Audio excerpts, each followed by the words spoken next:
5 पे करेंगे स्टार्ट, ठीक है।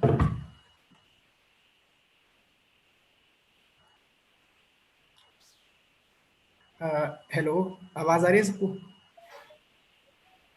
आवाज आ रही है? Yes sir. हाँ बढ़िया भाई, देखो जो बोले बोल देना, ठीक है, बाकी चैट बॉक्स में लिख लेना, कोई सीन नहीं है, ठीक है ना। और क्वेश्चन देखो, अभी एक बात ये है कि 40 मिनट के बाद लिंक डिसेबल हो जाएगा ऑटोमेटिकली, तो उसके लिए क्या सीन है कि आप वापस रीजॉइन कर लेना इसी लिंक को, ठीक है ना। अपने आप जैसे लिंक बंद हुए आपको रीजॉइन करना है, उसके बाद हल्का सा रेस्ट ले लेंगे, फिर कंटिन्यू कर लेंगे, देख लेंगे जैसा भी सिस्टम रहेगा। आप सीनियर हैं? हाँ भाई यार मैं सीनियर हूँ भाई, मैं 3rd ईयर। आप 4th में तो नहीं है ना भाई? तू 3rd ईयर में हो भाई मैं। आप 1st में हो गए शायद प्रिंस।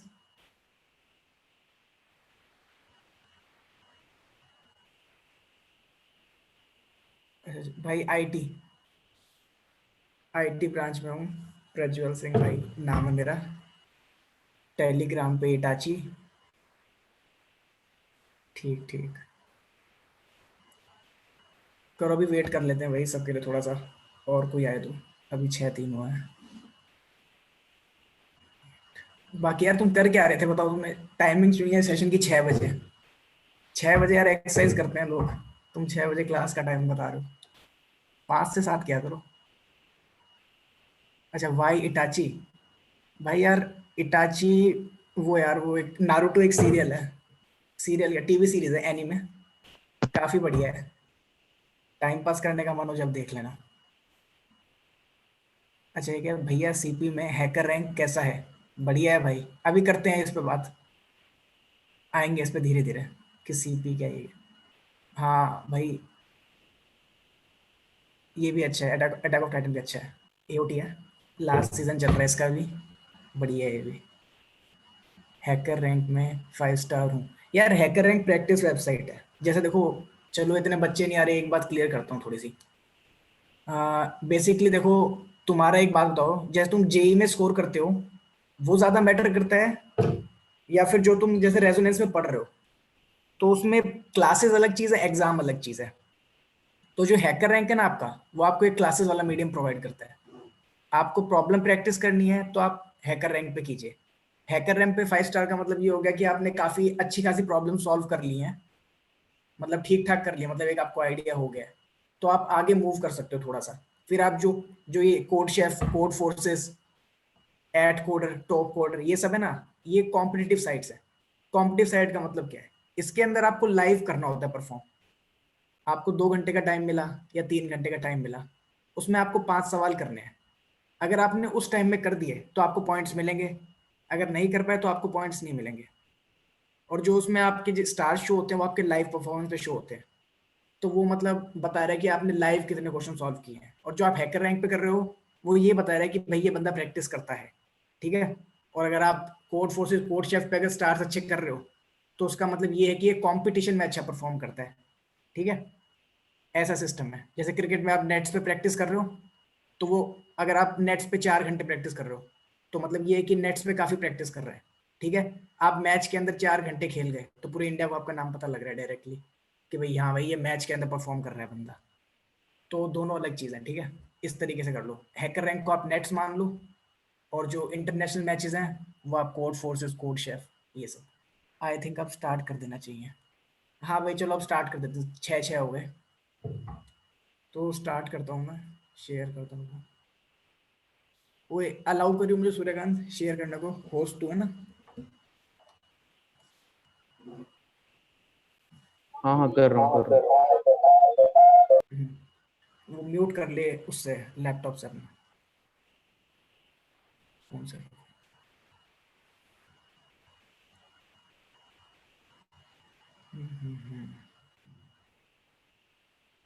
भैया आप कौन से प्लेटफॉर्म पे करते हो? यार मैं कोड शेफ पे करता हूँ वैसे, और अगर प्रैक्टिस करनी होती तो कोड फोर्सेस पे। मेनली मैं कोड शेफ पे करता हूँ, मैंने भी अभी 8-9 महीने हुए स्टार्ट किए। ठीक है भैया, आप कौन से प्लेटफॉर्म पे करते हो? नहीं लीड कोड नहीं भाई, कोड शेफ। अब ये लीड कोड जैसे ये स्पेशली आपका मेनली इंटरव्यू प्रिपरेशन के लिए है। अब क्वेश्चन आता है, अभी काफी क्वेश्चन नहीं है कि इंटरव्यू के लिए अलग क्यों कर रहे हैं, सीपी के लिए अलग कर रहे हैं, 2-3 बातें हैं, धीरे धीरे आ जाएंगी समझ अभी। अच्छा चलो हो गया भाई, ठीक है। तो भाई देखो स्टार्ट करते हैं। हाँ भाई विजिबल है सबको? यस भैया। हाँ भाई इसमें एक बार बस एक एक दो जने हाँ कर देना, क्योंकि वो मैसेज नहीं दिख रहे, ठीक है ना। और सूर्यकांत कोई बच्चा डाउट पूछे ना तो बता दियो मुझे, जब मैं बीच में पॉज लूँ ना तब बता दियो, ठीक है भाई। एक साथ बताऊंगा डाउट। अब देखो ये देखो हल्का और हाँ मना कर ठीक। देता है। काफी जो बेसिक क्वेश्चन है ना अभी, अगर आप सी कर रहे हो जैसे अभी, तो वहां पे आपने stdio.h देखा होगा यहाँ पे आयो स्ट्रीम की जगह, ठीक है। यहाँ पे हैश टैग इंक्लूड आयो स्ट्रीम का मतलब क्या है, अभी बस इस पे ध्यान देना है, ठीक है। नीचे वाला सारा पार्ट भूल जाओ, कुछ लिखा है नीचे, ये वाला पार्ट भूल जाते हैं कुछ देर के लिए अपन, कुछ लिखा है इधर, बस ये देखते हैं अभी। हैश टैग इंक्लूड आयो स्ट्रीम, भाई इसका मतलब क्या है बेसिकली। तो एक तरीके से समझ लेंगे, कैसे समझेंगे, देखो ऐसे समझेंगे।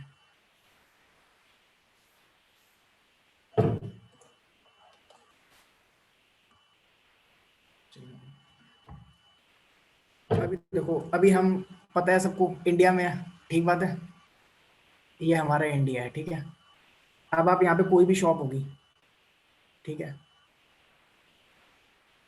तो जिस भी शॉप में अगर आप जाओगे, आपने उससे परचेज कर लिया सामान, उसने बोला भाई, आपने बोला कितने हो गए, उसने बोला 100, ठीक है, उसने बस 100 बोला है, तो आप उसे रुपए दोगे या डॉलर दोगे? हेलो रुपए। भाई रुपए दोगे ना, क्यों दिया आपने रुपए? क्योंकि आपको पता है भाई आप इंडिया में हो, इंडिया की करेंसी है। इंडिया की करेंसी है, ये मतलब आपको पता है ना। अगर आपने उसे डॉलर दिए तो वो क्या करेगा, वो बोलेगा भाई ये नकली नोट दे रहा है, सही बात है ना। भाई यही करेगा और क्या करेगा, कहेगा भाई पागल बना रहा है मुझे, 3-4 जनों को बुलवा के पीट और देगा कि भाई नकली रुपए बेच रहा है भाई ये बंदा। फिर बाद में आप आओगे भाई, ओ भाई नहीं नहीं, बाद में उससे समझ आएगा अच्छा भाई ये दूसरे देश की करेंसी है। तो क्वेश्चन सारा क्या है, C plus plus Python stdio लिख रहे हैं हम, इसमें आयो स्ट्रीम लिख रहे हैं, यही मतलब है। stdio अपने आप में एक कंट्री है, ठीक है, जो कि अपने टाइप की करेंसी को एक्सेप्ट करती है। अगर इसको आप बोलोगे कि भाई प्रिंट एफ, तो ये फिर ये प्रिंट एफ जो अपना स्टेटमेंट है ना, ये हमें क्लियर हो गया कि भाई प्रिंट एफ अपना प्रिंट करने के लिए, इसके लिए। लेकिन आयो स्ट्रीम ना, उसके लिए इनपुट आउटपुट स्टेटमेंट अलग होते हैं।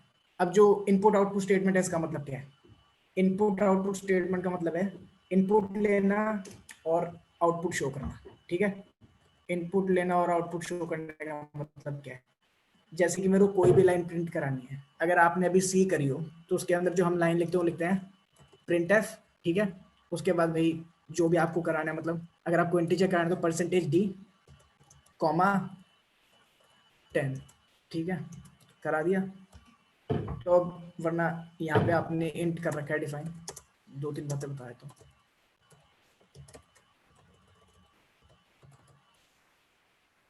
ये कर दिया, ठीक है। अब देखो एक दो चीजें, पहली बात, आप बचपन में डायरेक्ट जैसे आपने बोला, टीचर ने बोला 1 2 3 4 लिखो आप, ठीक है, तो आपने चालू कर दिया लिखना डायरेक्टली, ठीक है, कि यहाँ पे 1 2 3 लिखेंगे। अब उसके बाद आप बड़े हुए, इक्वेशंस आ गई, तो इक्वेशंस में क्या हुआ, आपने बोला a = 2 है, ठीक है, और b = 4 है, इस तरीके से। यार इस पे को लिखने की प्रैक्टिस नहीं है, धीरे धीरे हो जाएगी, ठीक है ना, पहला सेशन है आज, धीरे धीरे इस पर मैं भी सही करूँगा लिखने की। a = 2 है, b = 4 है। आपने कभी टीचर से पूछा कि सर ये आप बताओ तो इंटीजर है या रैशनल नंबर है? आपने नहीं पूछा, क्योंकि आपके दिमाग ने कंपाइल कर लिया, बचपन से करते आ रहे हैं, टू तो इंटीजर है ही हमें पता है, b4 है हमें पता है, ठीक है। बहुत छोटे जब डेफिनेशन पता लगी थी, 1 2 जितने भी काउंटिंग नंबर लाइन पे जो नंबर लिखे जा सकते हैं वो सारे इंटीजर्स होते हैं, ठीक है। अब लेकिन जो कंप्यूटर है ना, उसे कुछ नहीं पता क्या इंटीजर है, क्या डेसिमल है, क्या रियल नंबर है, या फिर क्या, फिर ये इरेशनल नंबर क्या है, कुछ नहीं पता उसे। तो हमें हर चीज बतानी पड़ेगी, ये चीज एकदम दिमाग में लेके चलो। तुम्हें हर एक लाइन जो भी तुम सोचोगे ना दिमाग में, तुम्हें वो सारी लाइन बतानी है, ये हमारा एक फोकस है, ठीक है। तो अभी डाटा टाइप पे आएंगे। अभी आयोस्ट्रीम वाली लाइन क्लियर हो गई कि अगर हमें कोई भी एक पर्टिकुलर चीज जो हमें यूज करनी है, अगर हमें प्रिंट के लिए कोई स्टेटमेंट यूज करना है, तो उसके लिए हमारे पास कौन से कीवर्ड्स हैं या कौन से फंक्शंस हैं, और प्रिसाइसली बोलूँ तो कौन से फंक्शन है जो हमें काम कर। अब देखो यहाँ पे फंक्शन क्यों कह रहे हैं, एक बात का और ध्यान दो, फंक्शन यहाँ पे कुछ ऐसा मान लो कि आपको ज्यादा ध्यान नहीं देना पड़ रहा। कैसे नहीं देना पड़ रहा, आप देखो, आप बैंक में गए, ठीक है, आप काउंटर पे गए, आपने पैसे निकलवाए, आपके पास फोन है आपका, उस पर आपका अमाउंट शो हो रहा है आपको, अभी उस पर अमाउंट आपकी शो हो रही है भाई 1 लाख रुपए है भाई इसके पास, ठीक है, अकाउंट में। आपने बोला भाई 50,000 का चेक भर के दिया आपने कि भाई 50,000 दे मुझे, ठीक है। तो उसने जैसे ही 50,000 दिए ना, आपने अपना फोन चेक किया, उसमें क्या हो गया, 50,000 हो गया, ठीक है। जैसे आपने चेक किया 50,000 बैलेंस बच गया, तो आपने बोला यार चेंज कैसे हो गया अचानक से। तो ये काम फंक्शन का होता है। इसमें फंक्शन एक तरीके से आप कह सकते हो बैंक मैनेजर को, बैंक मैनेजर ने एक फंक्शन को कॉल किया जिसने आपके फोन के अंदर उसका अपने आप डाटा चेंज कर दिया, ठीक है। जो ये डाटा के अंदर मैनिपुलेशंस होती हैं या डाटा को स्टोर कराना होता है, आउटपुट कराना होता है, ये सारे काम हम फंक्शन से करवा सकते हैं। तो ये हमारा बेसिक वो है जो हम ये हेडर फाइल्स यूज करते हैं ना, पर्टिकुलर हेडर फाइल्स में अलग अलग फंक्शंस डिफाइन होते हैं, ठीक है, क्लासेस होती हैं। जो जो समझ नहीं आ रहा सब आए, जैसे क्लासेस बोला ही मैंने, तो ये नाम स्टार्टिंग में आएगा, धीरे धीरे आपको अपने आप पता लगता जाएगा, ठीक है। ये सारी बातें, तो ये अपनी बेसिक बात हुई हेडर फाइल से रिलेटेड। हेडर फाइल से रिलेटेड कोई डाउट तो नहीं आ रहा ना, मतलब क्लियर है ना कि भाई जो भी चीज़ हम यूज करने वाले हैं फंक्शन, अगर मैंने बोला प्रिंटिंग के लिए ये यूज करेंगे तो वही करेंगे, ठीक है। अगर मैंने बोला कि भाई इनपुट लेने के लिए इसको यूज करेंगे तो इसी को यूज करेंगे, क्योंकि उसके लिए हम वो हमें बता दिया गया है कि आपको यही यूज करना है। अगर मैंने आपको बोला कि एडिशन के लिए प्लस का साइन लगाना है, तो आपने बोला यार मैं साइन बदला क्यों नहीं, मैं बोला यार एडिशन के लिए मुझे ये नहीं लगाना, मुझे तो एडिशन के लिए कुछ ये वाला साइन लगाना है, एडिशन के लिए @ वाला। तो आपने इस पर कोई डाउट नहीं किया था ना, किसी ने भी पूछा था किसी ने, नहीं ना। तो नेट बात है, जोन सा फंक्शन जो डिफाइन है पहले से उसको वैसे का वैसा यूज करना है आपको।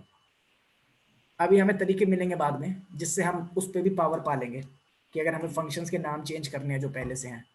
मतलब मैंने बोला यार प्रिंट एफ लिखने में आलस आता है मुझे बहुत, मेरे को बस प्रिंट लिखना है और लिखने में भी सही लगता है कि प्रिंट करो, तो हम वो चेंजेस भी कर सकते हैं बाद में, ठीक है, टाइम के साथ।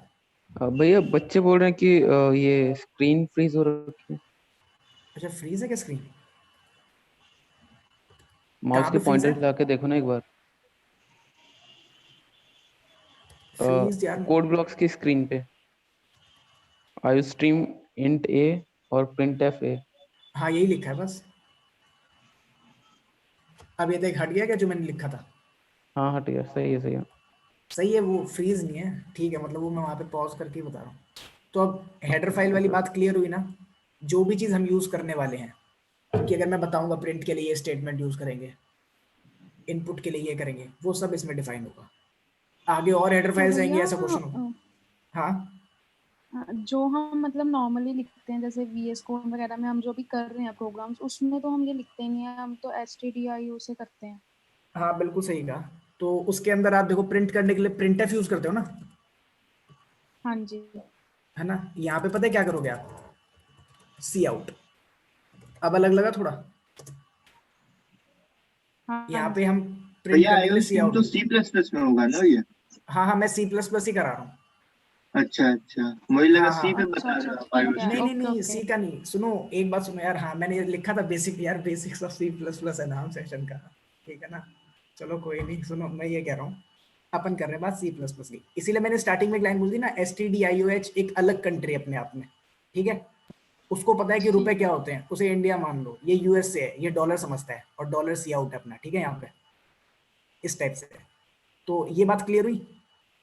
अब देखो अगली जो लाइन है ना, अब देखो आप सी में ना ये वाली लाइन यूज नहीं करते। अब मैंने लिखा यूजिंग नेम स्पेस STD, ठीक है। अब देखो इस लाइन को समझाने का एकदम सिंपल तरीका, सिंपल तरीका क्या है, ऐसे देखो, यही तरीका है। देखो आप मुझे ये बताओ, मैंने एक चीज बोली एक बंदा है, उसका नाम मान लो है राहुल, वो मैंने लिखा कहाँ से है भाई, हरियाणा से है, HR लिख दिया आगे। फिर मैंने बोला एक और जन है रोहन, कहाँ से है, मैंने कहा भाई हरियाणा से है। फिर एक भाई लड़की ले लो, आकांक्षा, ठीक है, आकांक्षा कहाँ से है, मैंने बोला हरियाणा से है। फिर और आ रहे हैं जने, वरुण हो गया, एक लड़का और आ गया, HR, हरियाणा से ही है। सोन सोन और भी जने आ रहे हैं और सबके आगे HR लिखा है। अब मैं एक लिस्ट बना रहा हूँ, तो ज्यादा कन्वीनियंट क्या होगा, मैंने एक चीज बताओ, इसके अंदर एक चीज कॉमन है, हर जना कहाँ से है, हरियाणा से। हरियाणा से। सही बात है ना भाई। तो एक बढ़िया चीज करूँ तो मैं, जिससे मेरी काफी मेहनत बचेगी। देखो हरियाणा लिख दिया मैंने इधर, या फिर HR लिख रहे हैं ना अपन, हरियाणा लिख दिया मैंने, और अब सबके नाम लिख दूं, राहुल लिख दूंगा, रोहन लिख दूंगा, इसके नीचे आकांक्षा लिख दूंगा, वरुण लिख दूंगा, ठीक है यहाँ तक। तो फिर मैंने क्या किया, यहाँ पे मैंने लिस्ट बना ली डायरेक्ट। ये कैसे आ गया यहाँ पे? यहाँ मैंने क्या है, लिस्ट बना ली डायरेक्ट कि भाई अपने पास ये आ गया, क्या नाम है, पूरी की हरियाणा के जितने भी जने थे वो सारे एक साथ आ गए हमारे पास। तो फिर जो अब अगली बात है ना अपने, वो ये है कि अब यहाँ पे हमने STD, जो ये वाला STD लिखा है, इसका मतलब क्या सारा, हमें ऐसा मानना है कि हर जना एक स्टेट है जिसका नाम STD है, उससे है। अब यहाँ पे ये स्टेट वाला सीन आया क्यों, मैं एक बात पूछ सकता हूँ आपसे। जैसे मैंने एक फंक्शन बोला जिसका नाम ऐड है, एक फंक्शन है बस जिसका नाम ऐड है, जो ऐड करता है दो नंबर्स को।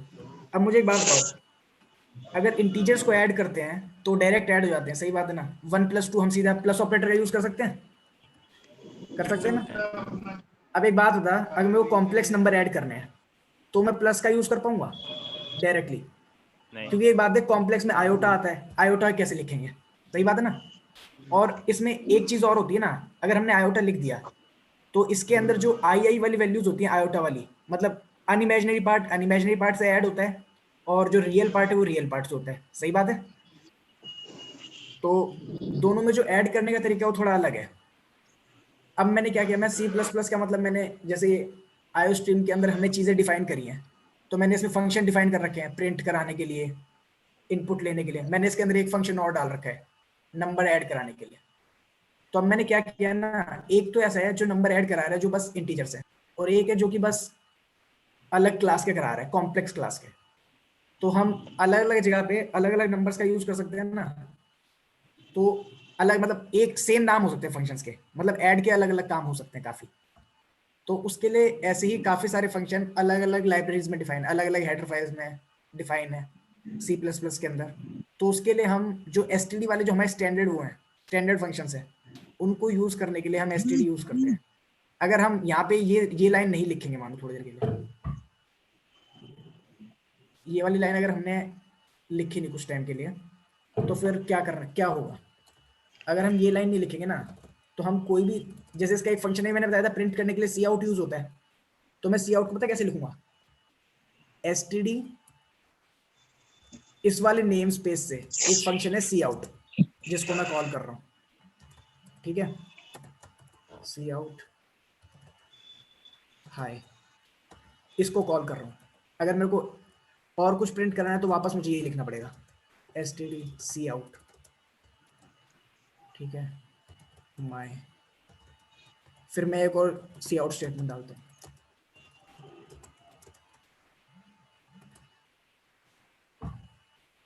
Meeting now has unlimited minutes. और ये कैसे हुआ,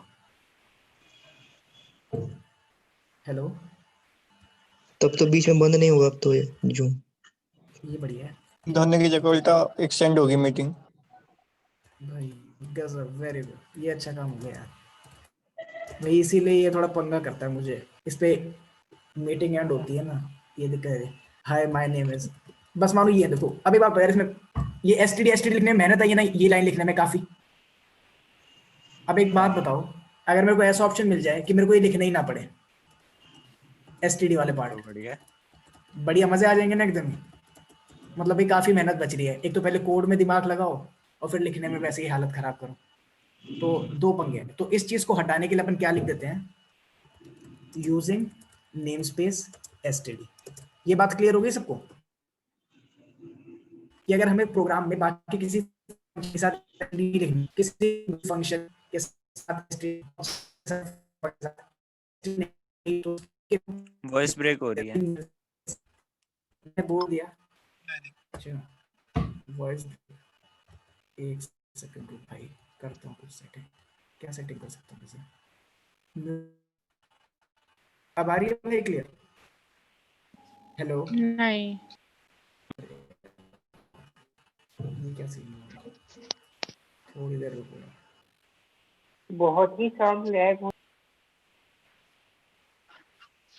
हेलो यार, नेट तो सही चल रहा है, नेट तो सही चल रहा है मेरा। आ रही है क्या सूर्यकांत? अब सही है। हाँ अब आ रही अब है। सही है। हाँ अच्छा चला अच्छा, गया सही है था, अब क्या? ठीक है। ठीक ठीक भाई यार, एक तो पता नहीं ऐसे सीन होते हो तो क्या ही कर सकते हो, मैं तो डाटा बंद करके ऑन कर लेता हूँ। ठीक ठीक, चलो एयरप्लेन बढ़िया मोड। भाई। तो फिर हम देखो, ये वाली बात क्लियर है ना कि हमने बोल दिया कि भाई जो जने आएंगे वो एक पर्टिकुलर जगह से आएंगे। हमने बोल दिया कि जितने भी आएंगे इंडिया के ही आएंगे। तो मतलब मैंने बोला जो भी ऑब्जेक्ट आएगा, फंक्शन आएगा, वो एसटीडी नेम स्पेस का आएगा। समझ गए? हेलो, क्लियर है यहाँ तक? अब रुको जरा, अब आगे करते हैं भाई। अब ये वाली लाइन है सबसे बढ़िया, इंट मेन। अब इसके लिए वापस एक एग्जांपल, मतलब यहाँ तक क्लियर हो गया ना वैसे थोड़ा बहुत सबको? यहाँ तक कि आयोस्ट्रीम क्यों यूज किया है हमने और नेम स्पेस क्यों यूज किया है इसका। अब इंट मेन, ये मतलब ये काफी बेसिक चीजें हैं, अभी ये बता दूं, उसके बाद अब बस प्रोग्राम पे ही आएंगे धीरे नेम धीरे। स्पेस वाला एक और फिर बार क्या बोल करते हैं? बोल रहे चैट कौन में। से वाला? नेम स्पेस वाला। अच्छा नेम स्पेस वाला वापस बता दूं क्या?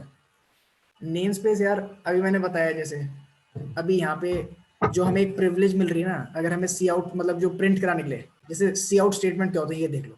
मैंने इसके अंदर एक सबसे बड़ा फायदा देखना, पहले मुझे एक बात बताओ, जब आप प्रिंट एफ लिखते हो तो उसके बाद अगर आप इंटीजर प्रिंट कराते हो तो उसके बाद परसेंटेज डी लिखना पड़ता है, कैरेक्टर प्रिंट करा रहे हो तो परसेंटेज सी, फॉर्मेट स्पेसिफायर बताना पड़ता है। सही बात है ना?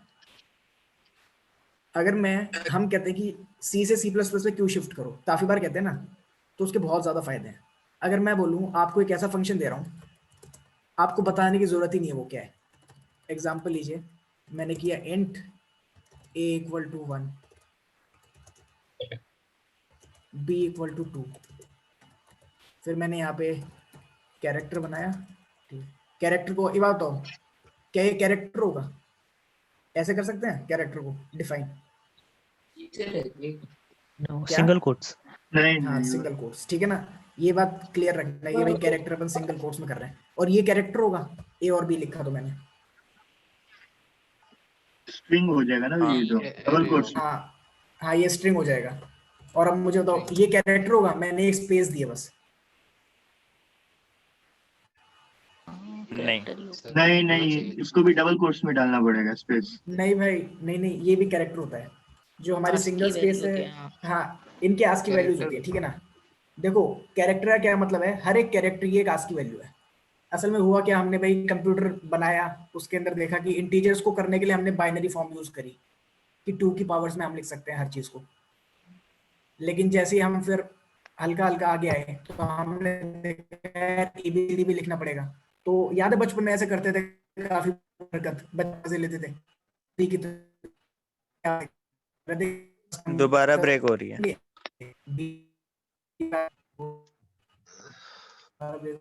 हाँ दोबारा आवाज थोड़ा प्रॉब्लम हो रहा है। रुक रुक करता हूँ भाई, क्या कर सकता हूँ, इसका थोड़ा सीन है यहाँ पे नेटवर्क का। अब ओके है क्या वैसे? हाँ सही है। अभी तक तो है भैया, अब आ रही है। हाँ जैसे ही हो गई कोई दिक्कत तभी बता देना, ठीक है ना, ताकि मैं रुक जाऊँ उसी टाइम। हल्की सी भी दिक्कत है किसी को भी तभी बता देना। चलो ठीक है, तो देखो अब स्पेस का समझ गए, ये भी एक आस्की वैल्यू है। हाँ मैं आस्की वैल्यू की बात कर रहा था अभी। तो हमने बोला भाई a प्लस बी, तो हमने a को एक नंबर दे दिया, b को एक नंबर दे दिया। तो हमें एक बढ़िया बात क्या पता लगी, हम कैरेक्टर्स को नंबर दे सकते हैं। मैंने कैरेक्टर को जैसे अब मैंने बोला यार आपने कैरेक्टर को तो नंबर दे दिया सर, पर अब ABCD अगर मेरे को लिखना है, मेरा नाम प्रिंट कराना है मुझे, मेरा जैसे प्रज्वल नाम है, मेरा प्रज्वल प्रिंट कराना है, तो कोई दिक्कत नहीं है। प्रज्वल का P का एक नंबर है, R का एक नंबर है, A का एक नंबर है, J का एक है, सबको यूज करके नाम प्रिंट करा लेंगे। इस टाइप से कर सकते हैं हम। तो वहां से हम स्ट्रिंग्स यूज में ले आएंगे। तो मैंने बोला कैरेक्टर A है, कैरेक्टर इक्वल टू कर रहा हूँ मैं भी यार, कैरेक्टर C इक्वल टू कर लेते हैं, कैरेक्टर C इक्वल कर लेते हैं A के। अभी बस कैरेक्टर और इंटीजर में बात करते हैं, स्ट्रिंग पे नहीं आएंगे। एक फ्लोट और यूज कर लो। फ्लोट हमने एक नंबर ले लिया D, जिसको हम कर देते हैं, हेलो क्या कह रहा है भाई, कोई कुछ कह रहा था क्या? तो मैं कंटिन्यू कर रहा हूँ, कोई कुछ कह रहा हो तो बता देना। अभी यहाँ तक ही है। अब मैं इस प्रोग्राम को भी यहाँ पे रन कर रहा हूँ ऐसे कैसे, ठीक है। पहले बिल्ड कर लिया, कोड ब्लॉक्स में कंट्रोल F9 दबाओगे तो आपका प्रोग्राम बिल्ड हो जाता, रन हो जाता है, बिल्ड हो जाता है। उसके बाद कंपाइल कर देते हैं कंट्रोल F10 से। अभी देखो यहाँ पे कुछ प्रिंट नहीं हुआ, क्यों नहीं हुआ पहले बताओ। सी आउट अभी तक कुछ किया नहीं ना भैया? बिल्कुल सही, सी आउट नहीं, और सही मतलब कहते हैं अभी तक कुछ आउटपुट नहीं कराया आपने। सी आउट क्योंकि यहाँ पे सी आउट है, सही है, वहां पे प्रिंट यूज करेंगे। हमने कोई आउटपुट स्टेटमेंट नहीं लिखी अभी तक, तो अब हम आउटपुट स्टेटमेंट लिखें, मतलब एरर अभी भी कोई नहीं देगा ये, क्योंकि जो जो हमने डिफाइन किया है वो बढ़िया तरीके से हो गया है, डिक्लेयर और डिफाइन। तो अब हम आउटपुट स्टेटमेंट का यूज करना है। तो देखो आउटपुट में फायदा क्या मिलेगा, सी आउट डायरेक्ट लिखते हैं जो है ए, उसके बाद स्पेस देनी है तो डबल कोट्स और एक स्पेस दे दी बस। उसके बाद लिखा बी, उसके बाद एक और स्पेस दे दो, उसके बाद सीधा लिखो सी, एक और स्पेस, डायरेक्ट लिखो डी। अब देखो वापस बिल्ड किया, अब बिल्ड हो गया, कोई एरर नहीं आया। अब देखो अब हमारे पास क्या आया आउटपुट, बड़ा कर देता हूँ सर। आउटपुट दिख रहा है सबको, 1 ए की वैल्यू, 2 की वैल्यू, बी की वैल्यू 2, जो सी की वैल्यू थी वो क्या थी, कैरेक्टर था ए, नहीं दिख रहा था है 3 पॉइंट। आउटपुट क्या नहीं आउटपुट नहीं आया। ये देखो यहाँ नहीं पे, दिख अच्छा आउटपुट स्क्रीन दिख रही क्या है था? क्या? उसको भी एक शेयर सेकंड। करना है। अच्छा उसको अलग से शेयर करना पड़ेगा क्या? हाँ, विंडो विंडो से शेयर विंडो चेंज होता है। विंडो शेयर करिए। अच्छा वो विंडो अलग शेयर, विंडो खुली है ना, इसलिए उसको फिर शेयर करना होगा। एक सेकंड रुको, एक सेकंड रुको, वहाँ विंडो शेयर करके आता है फुल विंडो से। ये स्क्रीन आ रहा है, इस पे करोगे क्लिक, हाँ रुको एक सेकंड रुको, अब होगा शायद, अब आ रहा है। टर्मिनल ओपन करो एक बार। अभी तो वही है। अभी नहीं, कुछ और खोलता हूँ मैं। ये वाली स्क्रीन आ रही है? हाँ हाँ ये हाँ zoom अब की। हाँ हाँ ये चलो वाली अब, हाँ अब अब आ आएगा। जाएगा शायद। हाँ टर्मिनल ठीक है, तो खोलो। भाई देखो अब, ठीक है, देखो। अब देखो अब सी आउट हो गया आपका। अब देखो मैं इसे कर रहा हूँ प्रिंट, अब आ रही है स्क्रीन, आउटपुट स्क्रीन। हाँ बाकी हाँ हाँ आगे आगे। हाँ भाई, तो अब देखो जरा, अब इसमें आउटपुट अपना क्या है। ए पहले हमने ए प्रिंट कराया था, 1 आ गया, बी प्रिंट कराया 2 आ गया, सी प्रिंट कराया ए आ गया, डी फ्लोट था अपना 3.14 3.14 आ गया। अब यहाँ C++ में मेहनत क्या बची भाई, हद से ज्यादा मेहनत बच गई। पहले तो आपके कोई एरर आने के बहुत कम चांस हो गए, वहां पे आप लिखते तो वहां आप लिखते प्रिंट एफ लिखते, उसके बाद डबल कोट्स लिखते, फिर एक अच्छा बीच में परसेंटेज। स्पेस नहीं आएगा? ए और बी के बीच में स्पेस नहीं आएगा? ए और बी के बीच में स्पेस थी भाई, दिखाता हूँ। अच्छा देखो कमेंट करने के लिए क्या करते हैं, अगर मान जैसे ये मेरे प्रिंट एफ अभी यूज करना है ना मुझे बाद में, तो मैं ये नहीं कि बैक स्पेस करके इसे हटा दूंगा, मैं इसे कमेंट कर सकता हूँ। डबल स्लैश बैक, हाँ 2 बैक स्लैश यूज कर लो कमेंट। तो यहाँ पे कमेंट के फायदे दिख रहे हैं, जैसे कि हमें कोई लाइन है वो बाद में यूज करनी है, अभी नहीं करनी, तो उसको उस टाइम के लिए कमेंट कर दो और फिर वापस प्रोग्राम को बिल्ड कर लो, रन कर लो। ये देखो 1 और 2 के बीच में स्पेस है ना, ये देखो दिख रही है, 1 2 के बीच में स्पेस है, एक है। ये स्पेस के लिए मैंने डबल कोट्स यहाँ पे यूज किया है। ये डबल कोट्स का मतलब क्या है, मतलब यहाँ पे हम कोई भी स्ट्रिंग लिख सकते हैं, यहाँ पे जो मन करे आप डबल भैया कोट यहाँ पे हमने इंट मेन यूज किया है, तो रिटर्न कुछ करेंगे नहीं क्या? भाई वो बाय डिफॉल्ट 0 रिटर्न कर देता है, हम कर भी सकते हैं पर ये बाय डिफॉल्ट 0 कर देता है अपने आप ही। अगर तू यहाँ पे करेगा ना, वॉइड नहीं मेन में रिटर्न 0 भी आप लिख सकते हो यहाँ पे, मतलब वो बाय डिफॉल्ट है। मतलब मैंने आपसे क्वेश्चन पूछा, भाई इंडिया वाली बात हो गई, शॉपकीपर ने आपसे रुपए पूछे कितने हैं भाई, यहाँ इतने, तो जो बाय डिफॉल्ट काम होता है ना कि आप समझ जाते हो कि रुपए देने हैं, तो इंट का जो बाय डिफॉल्ट काम है ना वो रिटर्न 0 कराएगा, लेकिन आपको अपनी तरफ से हमेशा लिखना है रिटर्न 0, सही बात है। यहाँ पे रिटर्न जीरो आप हमेशा लिखोगे। अभी काफी जन ये बोला रिटर्न कंफ्यूज। जीरो का क्या मतलब होगा? हाँ वही, इसीलिए इसीलिए लिख रहा था मैं। देखिए रिटर्न जीरो का मेन मतलब क्या हुआ, कोई भी फंक्शन होता है वो कोई वैल्यू रिटर्न कर सकता है या नहीं भी कर सकता। अब तुम पूछोगे वैल्यू कैसे रिटर्न कर सकता है। एग्जांपल लो, एक कोई भी फंक्शन है, कोई भी शॉपकीपर है, वो आपको रुपए दे रहा है। अब आप उसके पास जाओगे, आपको एक बात पक्का पता है ना कि वो ऐसे रुपए नहीं दे सकता ना कि 1.5 रुपया दे रहा है अभी आपको आज के टाइम पे। 50 पैसे तो आते ही नहीं, सही बात है। तो फ्लोट का वो मतलब नहीं, मतलब जो शॉपकीपर है वो आपको बस इंटीजर्स में रुपए देगा। तो आप शॉपकीपर को एक फंक्शन मान लो जो एक इंटीजर वैल्यू रिटर्न करेगा, हमेशा इंटीजर वैल्यू। तो जो इंट मेन है ये हमारा एक शॉपकीपर है, इंट में, ठीक है। तो ये इंट वैल्यू रिटर्न करेगा। अब जीरो इंटीजर है या नहीं ये बताओ, इंटीजर है ना जीरो, इंटीजर यस और पॉजिटिव है या नेगेटिव? न्यूट्रल। हाँ, neither Positive. Positive neither negative. नहीं ठीक। नहीं, नाइदर पॉजिटिव नाइदर नेगेटिव कहेंगे, ठीक है। उसके बाद अगला सवाल बताओ। हाँ, अगला सवाल 1/0 क्या होगा? Not defined. Infinite. Undefined. Not defined. Defined. 1/0 computer not पागल हो डिफाइंड। जाएगा।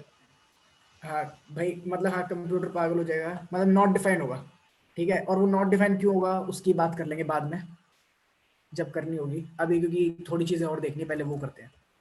यहाँ तक बात क्लियर हो गई। अब एक बात और बता दूं मैं, एक जो पहले एक बात बता रहा हूँ कि हम मेन फंक्शन जो होता है इसका काम क्या है। बस ये कि मतलब सर हमने और कोई फंक्शन अभी तक, ये मेन फंक्शन हम यूज क्यों कर रहे हैं स्टार्टिंग में। तो एक बेसिकली बात मैं ये कह सकता हूँ कुछ इस तरीके से, अगर हमें देखना हो तो। एक फुटबॉल क्लब है, कोई भी ले लो, मैनचेस्टर यूनाइटेड, फॉर्म में नहीं है अभी, ठीक है ना, पर ले लेते हैं, अच्छा क्लब है। मैनचेस्टर यूनाइटेड एक क्लब है, क्लब का एक कोच होता है, ठीक है, ये कोच है हमारा।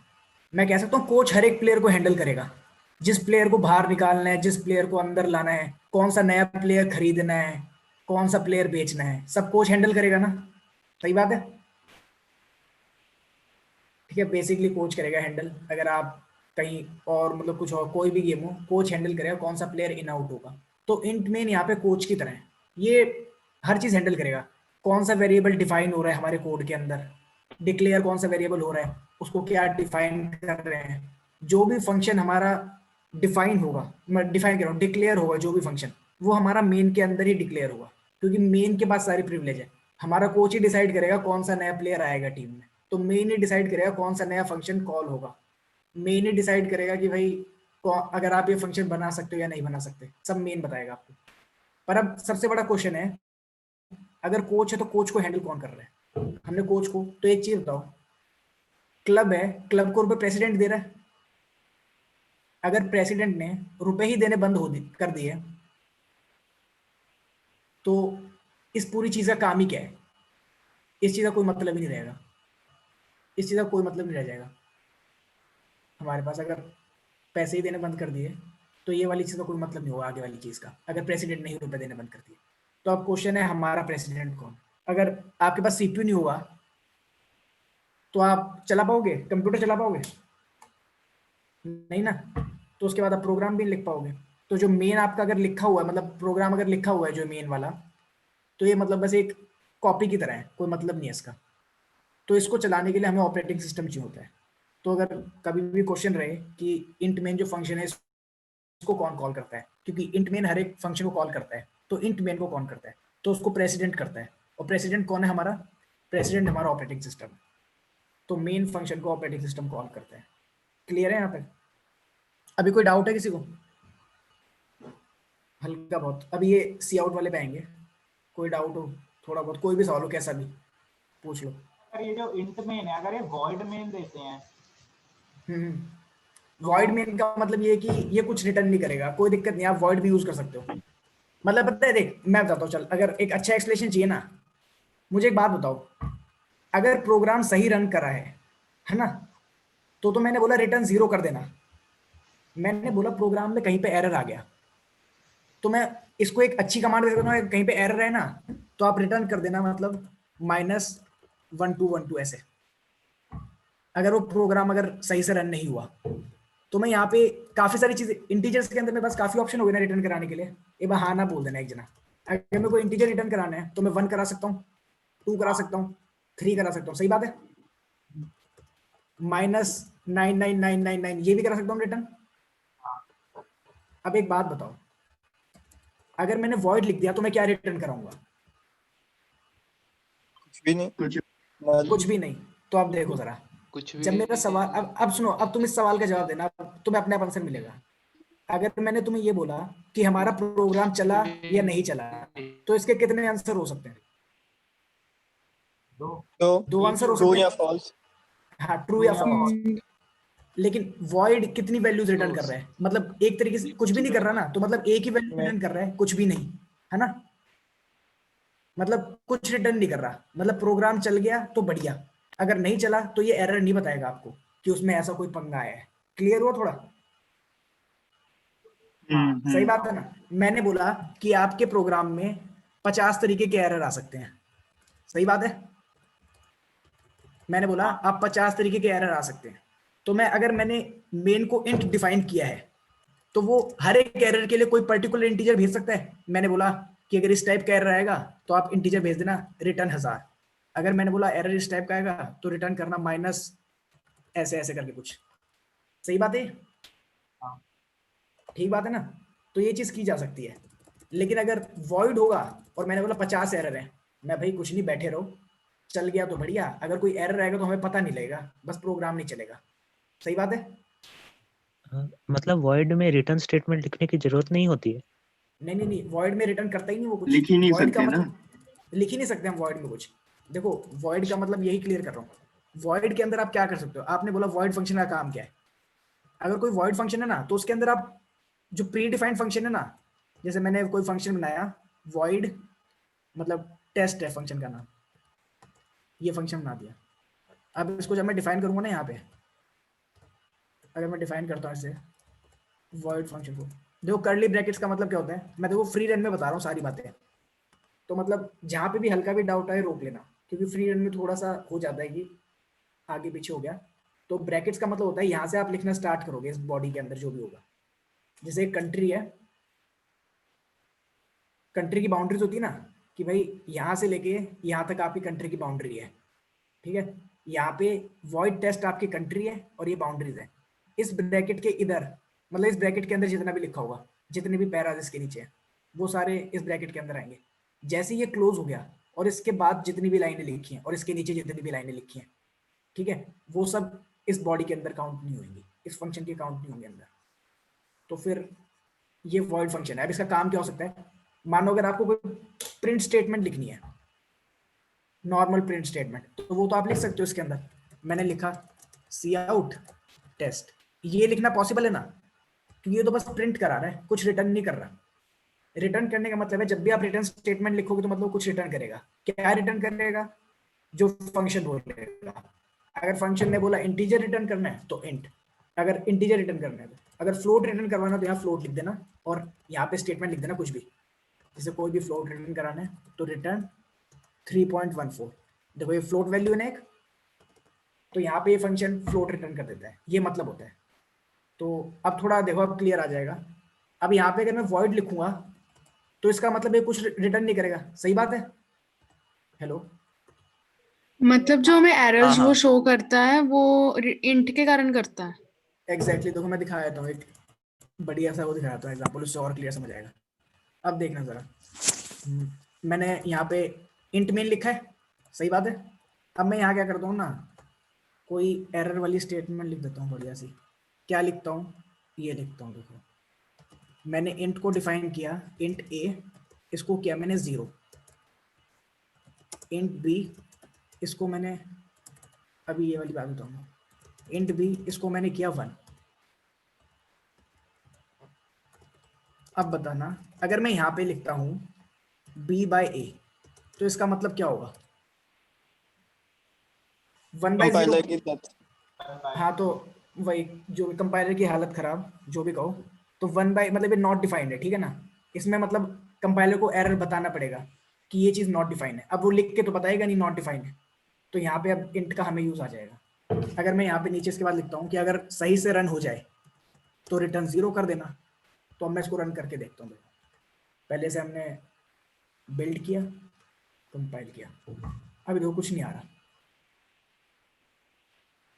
ऐसे कैसा हो गया। अब यहाँ पे क्या वैल्यू रिटर्न हुई है, मैं जूम कर रहा हूँ, क्या रिटर्न किया इसने?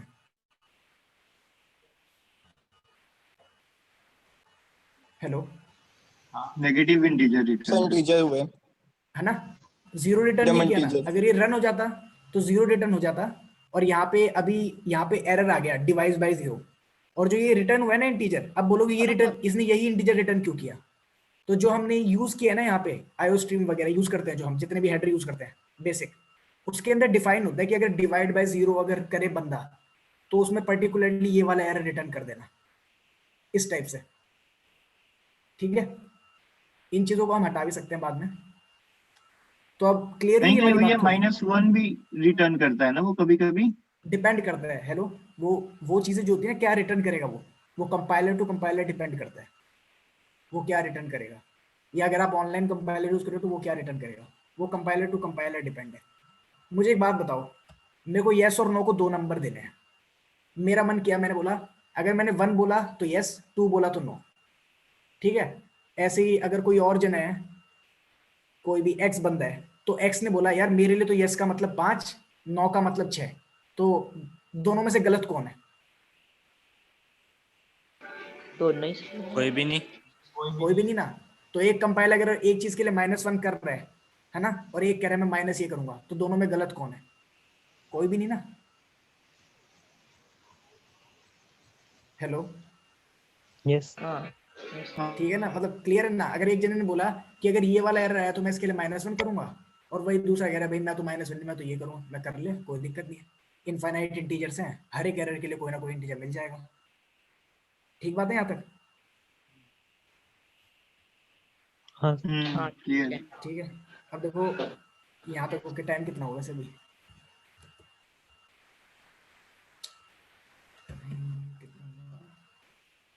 ठीक है, 6:45 अभी तो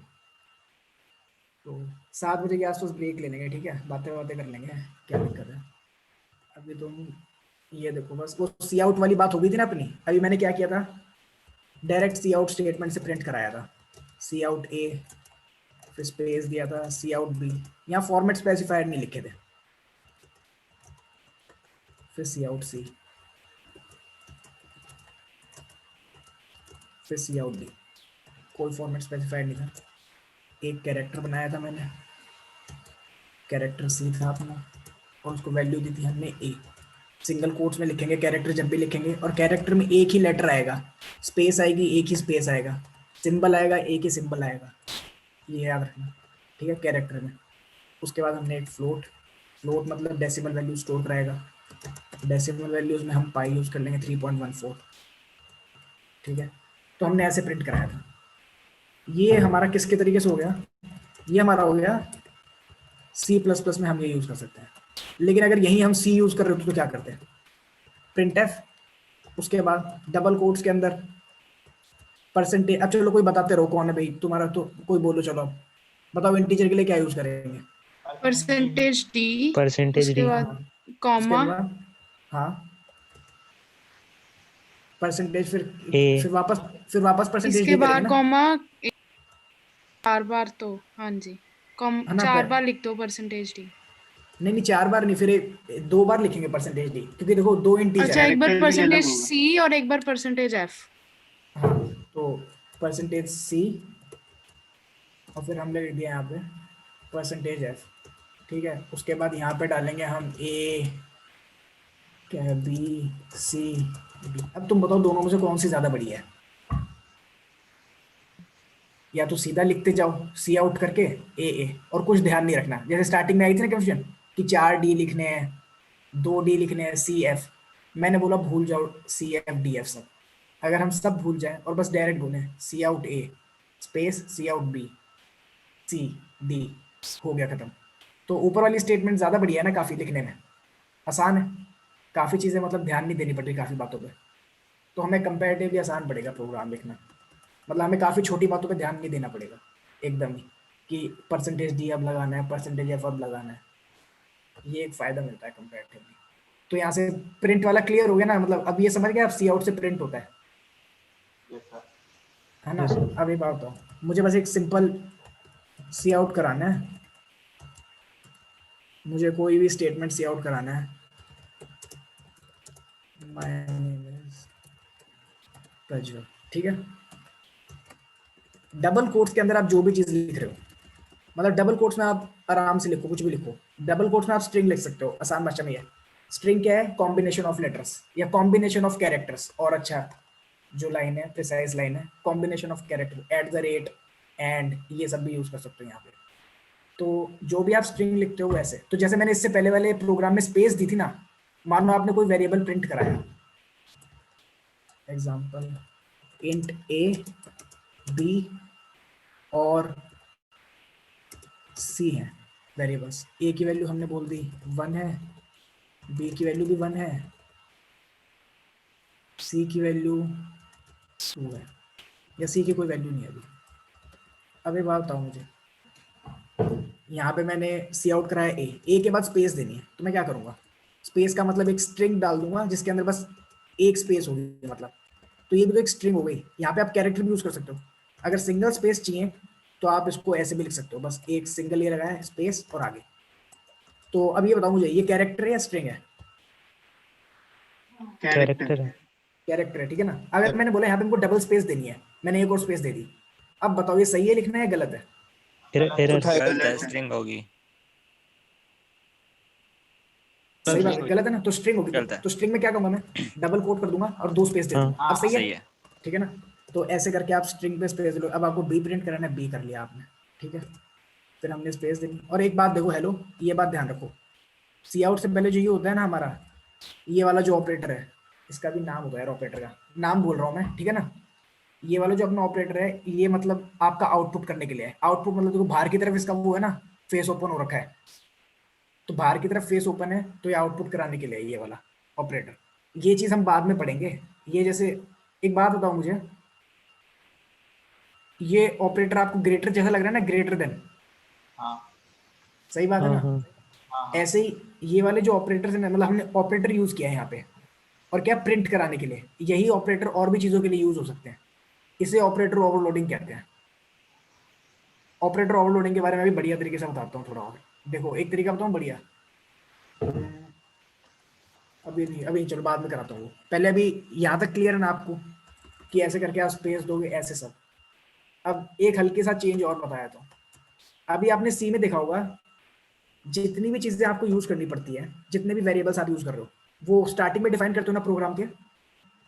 अगर आपको सम निकालना है तीन नंबर्स का, इंट a इक्वल टू, मतलब a equal to 1, b equal to 2, c के अंदर आप यहाँ पे सम कर लेते हो, सम ऐसे करते हो आप। फिर उसके बाद यहाँ पे लिखते हो sum equal to a plus b। यहाँ तक सही लिखा है मैंने? यहाँ तक क्या मैं इसको ऐसे लिख सकता हूँ यहाँ पे c के अंदर? अभी c की बात कर रहा हूँ मैं। जब मेरे को सम इंट सम ये करना सही है सी में?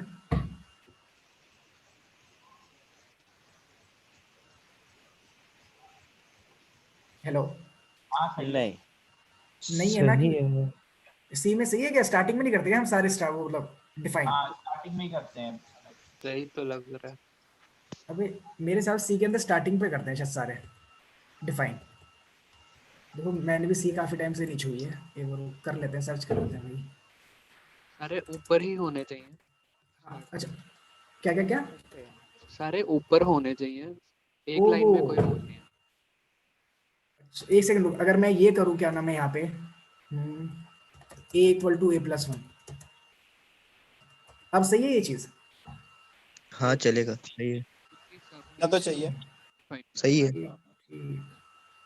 गलत है ना, प्रिंट करके देख लो, पता चल एक्शन जाएगा। स्टेटमेंट से पहले डिक्लेरेशन नहीं डाल सकते हम। वही तो मैं सोच रहा हूँ, गलत है ना बात? डिक्लेरेशन स्टेटमेंट से पहले एक्शन नहीं डाल सकते सी में भाई। हाँ यार, तुम मुझे कंफ्यूज कर रहे हो यार। वो देखो, सुनो, हेलो बच्चों, थोड़ा साथ दो मेरा, वैसे मेरे को याद ही होगा सही सही। डिक्लेरेशन से। देखो a equal to a plus 1, ये आप नहीं कर सकते इसमें सी के अंदर, ठीक ठीक है, हाँ नहीं कर सकते, सी में नहीं कर आप नहीं सकते। कर सकते। हाँ ये क्लियर है, मतलब मुझे याद है बढ़िया तरीके से ही। तो देखो आप सी के अंदर ये चीज नहीं कर सकते हो, सही बात है ना। इसमें क्या किया मैंने, ए को 1 किया है, बी को मैंने 2 डिफाइन किया है, फिर मैंने ए की वैल्यू बढ़ा दी है 1 से, ए इक्वल टू ए प्लस 1। इसमें एक बात ध्यान रखना, असाइनमेंट ऑपरेटर आखिरी में होगा यूज। सबसे पहले क्या होगा, ए के अंदर एक वैल्यू बढ़ेगी, ठीक है, क्लियर है, ए के अंदर एक वैल्यू बढ़ेगी, फिर वो ए के अंदर असाइन होगा। ए की वैल्यू 1 थी, अभी लिख के दिखा देता हूँ एक बार सही से समझ आ जाए। ये बात ध्यान रखनी है हमेशा, ए इक्वल टू ए प्लस 1, ऐसे जो भी स्टेटमेंट होते हैं ना, ए इक्वल टू, तो अभी असाइन नहीं होगा डायरेक्ट, पहले हम रुकेंगे, पहले जो आगे लिखा है उसको सॉल्व करेंगे। ए प्लस 1 ये लिखा है आगे, तो पहले से सॉल्व करते हैं। मैंने बोला ए की वैल्यू कितनी है 1, मैंने उसमें प्लस किया 1, कितना आएगा 2 आ गया, तो मैं 2 की वैल्यू यहाँ पे रख दूंगा। तो अब ए की नई वैल्यू क्या होगी 2, ठीक है। ये इसमें ये कंफ्यूज मत हो जाना यार, ए के आगे ए लिख दिया, ये क्या किया भाई, कहीं आप इसको मैथ की इक्वेशन समझो, ए से ए को काट दो, कहो 0 इक्वल टू 1, कहो जादू हो गया, ये नहीं करना है, ठीक है ना, बिल्कुल भी। ए इक्वल टू ए प्लस 1 यहाँ पे इक्वेशन नहीं है, इसे असाइनमेंट ऑपरेटर कहते हैं। स्टार्टिंग में एक तो बार मतलब थोड़ा वो होता है, अजीब लगेगा, पर याद रखना ये असाइनमेंट ऑपरेटर है, इसमें वैल्यू असाइन करनी है, आगे जो लिखा है उसे सॉल्व करेंगे फिर असाइन कर देंगे, ठीक है। इसको और अच्छे से देखना तो ऐसे लिख लो, ए इक्वल टू ब्रैकेट में लिख लो ए प्लस 1 भले ही, कि पहले इस चीज़ को सॉल्व करूंगा मैं और फिर वो वैल्यू ए में असाइन करा दूंगा। ये इक्वेशन नहीं है, इक्वेशन नहीं है ये, ठीक है, क्या है, असाइनमेंट ऑपरेटर है। मतलब जब आपको इक्वेशन दोगे तो ए की वैल्यू 2 लेगा, क्या क्या ए इक्वल टू इक्वेशन ए नहीं, प्लस 1 लिखने से। ए इक्वल टू ए प्लस 1 का मतलब सिंपल ये है कि पहले आप राइट साइड को करोगे सॉल्व, जब भी होता है ना इक्वल टू लिखा होता है, ठीक है, आप राइट साइड को पहले सॉल्व कर रहे हो, तो राइट साइड में क्या लिखा है ए प्लस 1, ए की वैल्यू क्या है अभी प्रेजेंटली कितनी है 1 है, 1 प्लस 1 2 हो गया, जो आपका रिजल्ट आएगा वो आप इस वेरिएबल में स्टोर करा रहे हो, तो वेरिएबल कितना है ए, उसमें 2 स्टोर करा दिया। इसको और अच्छे से दिखाया तो करके वेरिएबल कैसे स्टोर हो रहे हैं आपके, ये आपकी मेमोरी मानिए, ठीक है। यहाँ पे काफी सारे ब्लॉक्स हैं, ये पर्टिकुलर ब्लॉक है जिसको हमने नाम दिया है ए का, ठीक है, ये इंटीजर स्टोर रहेगा। यहाँ पे भी क्या स्टोर्ड है 1, जब मैंने लिखा a equal to a plus 1, तो मैंने क्या बोला, जब भी असाइनमेंट ऑपरेटर आए पहले राइट साइड चेक करो, ठीक है, मैं राइट साइड पे आ गया, राइट साइड करता हूँ सॉल्व में। मैंने बोला ए है, मैंने बोला ए की वैल्यू कितनी है, तो आपने कंप्यूटर कर रहा है सब, उसने जाके देखा यार मेमोरी ब्लॉक पे कितनी वैल्यू, उसने कहा 1 है, उसने 1 रख दी, उसने क्या प्लस 1 प्लस 1 ऐड करेगा, इंटीजर से कितना हो जाता है 1 प्लस 1 2 हो जाएगा। अब मैंने क्या बोला ए में असाइन करा है, तो मुझे एक बात बताओ, ए में असाइन का मतलब क्या है, जहाँ पे 1 लिखा था वहां पे 2 लिख दूंगा अब मैं, सही बात है, हेलो, हाँ ठीक बात है ना। जैसे मैं मैथ के अंदर करते हैं ना, a इक्वल टू 2 है, फिर मैंने तुम्हें थोड़ी देर बाद पूछा, मैंने अभी पूछा बताओ यहाँ पे a की वैल्यू कितनी थी 2 थी, अब फिर मैंने 5, फिर आपसे मैंने ये अगला असाइनमेंट ऑपरेटर कर दिया, अब a की वैल्यू कितनी है 4, वरना और अच्छे से यहाँ पे a इक्वल टू 2 है ना, तो मैंने पूछा a प्लस 1 कितना होगा, a प्लस 1 3 होगा, अगर मैंने यहाँ पे पूछा, फिर मैंने 2 मिनट बाद क्वेश्चन चेंज किया और a को 4 कर दिया, मैंने बोला अब बताओ a प्लस 1 कितना होगा, आपने बोला 5, क्योंकि पहले a में 2 वैल्यू स्टोर थी, अब 4 है, ठीक है। तो ऐसे ही सेम है, यहाँ पे असाइनमेंट ऑपरेटर का मतलब क्या होता है कि आपको a के अंदर नई कौन सी वैल्यू असाइन करोगे, तो हम उसके अंदर a की हेल्प ले रहे हैं, a के अंदर जो नई वैल्यू असाइन करनी है वो क्या होगी, a की पुरानी वैल्यू प्लस 1। क्लियर हो रही है बात यहाँ तक, हेलो, ओके ठीक है ना। ये मतलब कोई ज्यादा वो वाली सीन नहीं है, धीरे धीरे मतलब अपने आप बहुत ज्यादा नॉर्मल हो जाएगा ये सब। स्टार्टिंग में इक्वेशंस देखने के बाद असाइनमेंट ऑपरेटर वगैरह ये इसमें आती है हल्की सी कंफ्यूजन, कोई दिक्कत नहीं है। तो देखो इंक्रीमेंट भी यूज कर सकते थे ना भैया यार, हाँ यार इंक्रीमेंट भी कर सकते हैं, पर अभी इसको समझाने में इतना वो लग रहा है, तो इंक्रीमेंट बाद में बताऊंगा ना। इंक्रीमेंट तो आप डायरेक्ट कर सकते हो, ए प्लस प्लस लिख दिया आपने, अभी जैसे मैंने बताया था ना चीज़ों को छोटी करने की आदत, जैसे हमने देखो सबसे पहले याद करते जाओ, हमने सबसे पहले चीज़ को छोटा कहाँ पे किया था, एसटीडी को यूज करने का मतलब है कि चीज़ों को छोटा करना। अगर मैं यहाँ एसटीडी नहीं लिखता, जहाँ पे भी प्रिंट स्टेटमेंट लिखूंगा मैं या इनपुट, तो वहां पे मैं std लिखूंगा उसके साथ, तो काम बढ़ जाएगा। अब एक बात बताओ, जब मैं a इक्वल टू a+1 लिख रहा हूँ तो उसमें मतलब बहुत आलसी होते हैं, ठीक है, इंजीनियर, अपने आप को ही देख लो, सारे सब आलसी हो ना, थोड़े थोड़े तो आलसी हैं। तो हम कह रहे हैं यार मुझे ये नहीं लिखना यार, काफ़ी बड़ा लग रहा है, c इक्वल टू c+1 लिखना काफ़ी बड़ा लग रहा है। तो मैंने बोला ठीक है, तो भाई c इक्वल टू c+1 हो गया। मतलब जो c++ का नाम है वो आया भी इसीलिए, जो c है उसके अंदर हमने फर्दर एडवांसमेंट करी, मतलब चीज़ें ऐड करी, तो हमने c को c+1 कर दिया, तो इसी को इसको नाम दे दिया हमने c++। तो ये c से c++ आ गई हमारे पास, ठीक है। ये कारण है c से c++ आने का, फर्दर जो हमने चीज़ों में इम्प्रूवमेंट करी है। अब एक दो इम्प्रूवमेंट तुम खुद बताओगे मुझे। सी आउट वाली जो थी वो इम्प्रूवमेंट है ना, बढ़िया, हमें फॉर्मेट स्पेसिफायर्स यूज नहीं करने पड़ रहे बिल्कुल भी, ठीक बात है।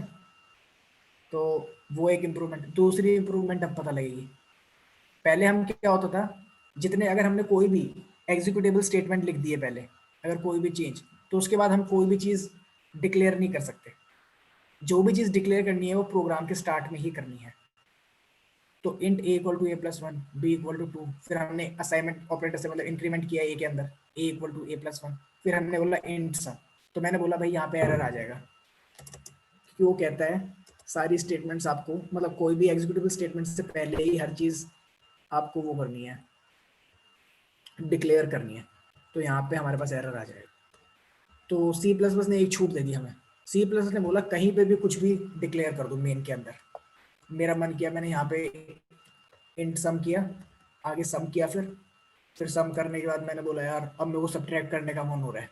आपको स्टार्टिंग में नहीं पता था, बोला मेरा आप कर रहे हैं सब्ट्रैक्ट का मन, तो आपने डायरेक्ट लिखा इंट सम, बना दिया एक वेरिएबल और उसमें सब की वैल्यू डाल दी a-b, बोला बढ़िया, अब सब्ट्रैक्ट भी हो गया। लेकिन एक बात, अगर आप अब सी कर रहे होते तो आपको क्या करना पड़ता, आपको यहाँ पे मन किया सब्ट्रैक्शन करने का, तो आप ऊपर जाते, यहाँ पे लिखते सब, फिर नीचे आते, ठीक है, फिर यहाँ पे चेंजेस करते हैं, सही बात है।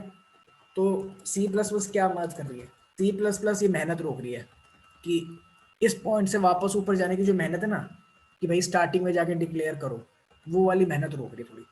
तो इसीलिए हमें C++ ने एक फ़ायदा क्या दिया, कहीं पे भी कोई भी स्टेटमेंट आप डिक्लेयर कर सकते हो, ठीक है।